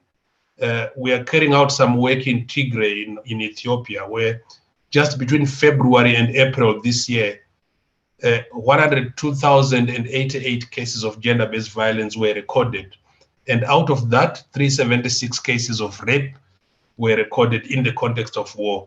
So whenever there are tensions that create war in our region, we should be very, very concerned, because the victims of war tends to be women most of the time. So let me just conclude on the issue that was raised by the legal drafter about the impact of COVID-19 in amplifying pre-existing problems, which this law might or might not address. I think it's important to realize that in a report we commissioned, and I shared it with the Southern Africa, the SADC PF team, it raised worrying concerns of COVID-19 amplifying this pre-existing challenge for women. Almost every country that we researched, COVID-19 created a spike in cases of violence against women. In South Africa, in the first 11 days of lockdown last year, 2,300 cases had been reported to the police. Just in the first 9 days. In Zimbabwe, in the first 9 days, an organization called Msasa Project had put together 768 cases. And that was the pattern across the region. So what COVID-19 has done is to disrupt supply services, protection services, the law and functioning of courts during the pandemic. So it must offer us an opportunity to learn what pandemics can do, what economic crisis can do, what dramatic natural disasters can do in terms of impact that is disaggregated or differentiated between men and women. So a law that should come in 2021 must take cognizance of the fact that the impact of dramatic natural events, the impact of pandemics, the impact of economic crisis can have significant impact on how the law is applied to protect women from gender-based violence. And that in fact, the combination of hunger, of economic exclusion, and just a lack of imagination from states can just exacerbate pre-existing inequalities, exclusion, and the lack of protection. So one hopes that, as we move forward with a vision of integrating or rather transforming the SADC Parliamentary Forum into SADC Parliament, we will get greater strength, we will get better modeling, we will get more consistent deployment of initiatives such as model laws to really build a new society across Southern Africa. And we will be working with that PF along the way to support these initiatives and more. So thank you very much, Mr. Kurasha, for giving me the opportunity to speak. And thank you very much to the legal drafter and the comments we got from members of parliament, some of which we are going to use to also inform how we work with local parliaments in countries that we are operating in. So with that, I said, thanks. Thank you very much, Mr. Mchena, for those glowing, eloquent remarks, which appropriately ends by the promise to work hand in hand with the SADC Parliamentary Forum as it transitions to be the SADC Parliament in creating a better environment for women, for girls, for boys, for men in Southern Africa. We really appreciate your remarks. At this juncture, we have come to the end of our meeting. It's 3:02, over by 2 minutes. My apologies, but I don't wish to go beyond that.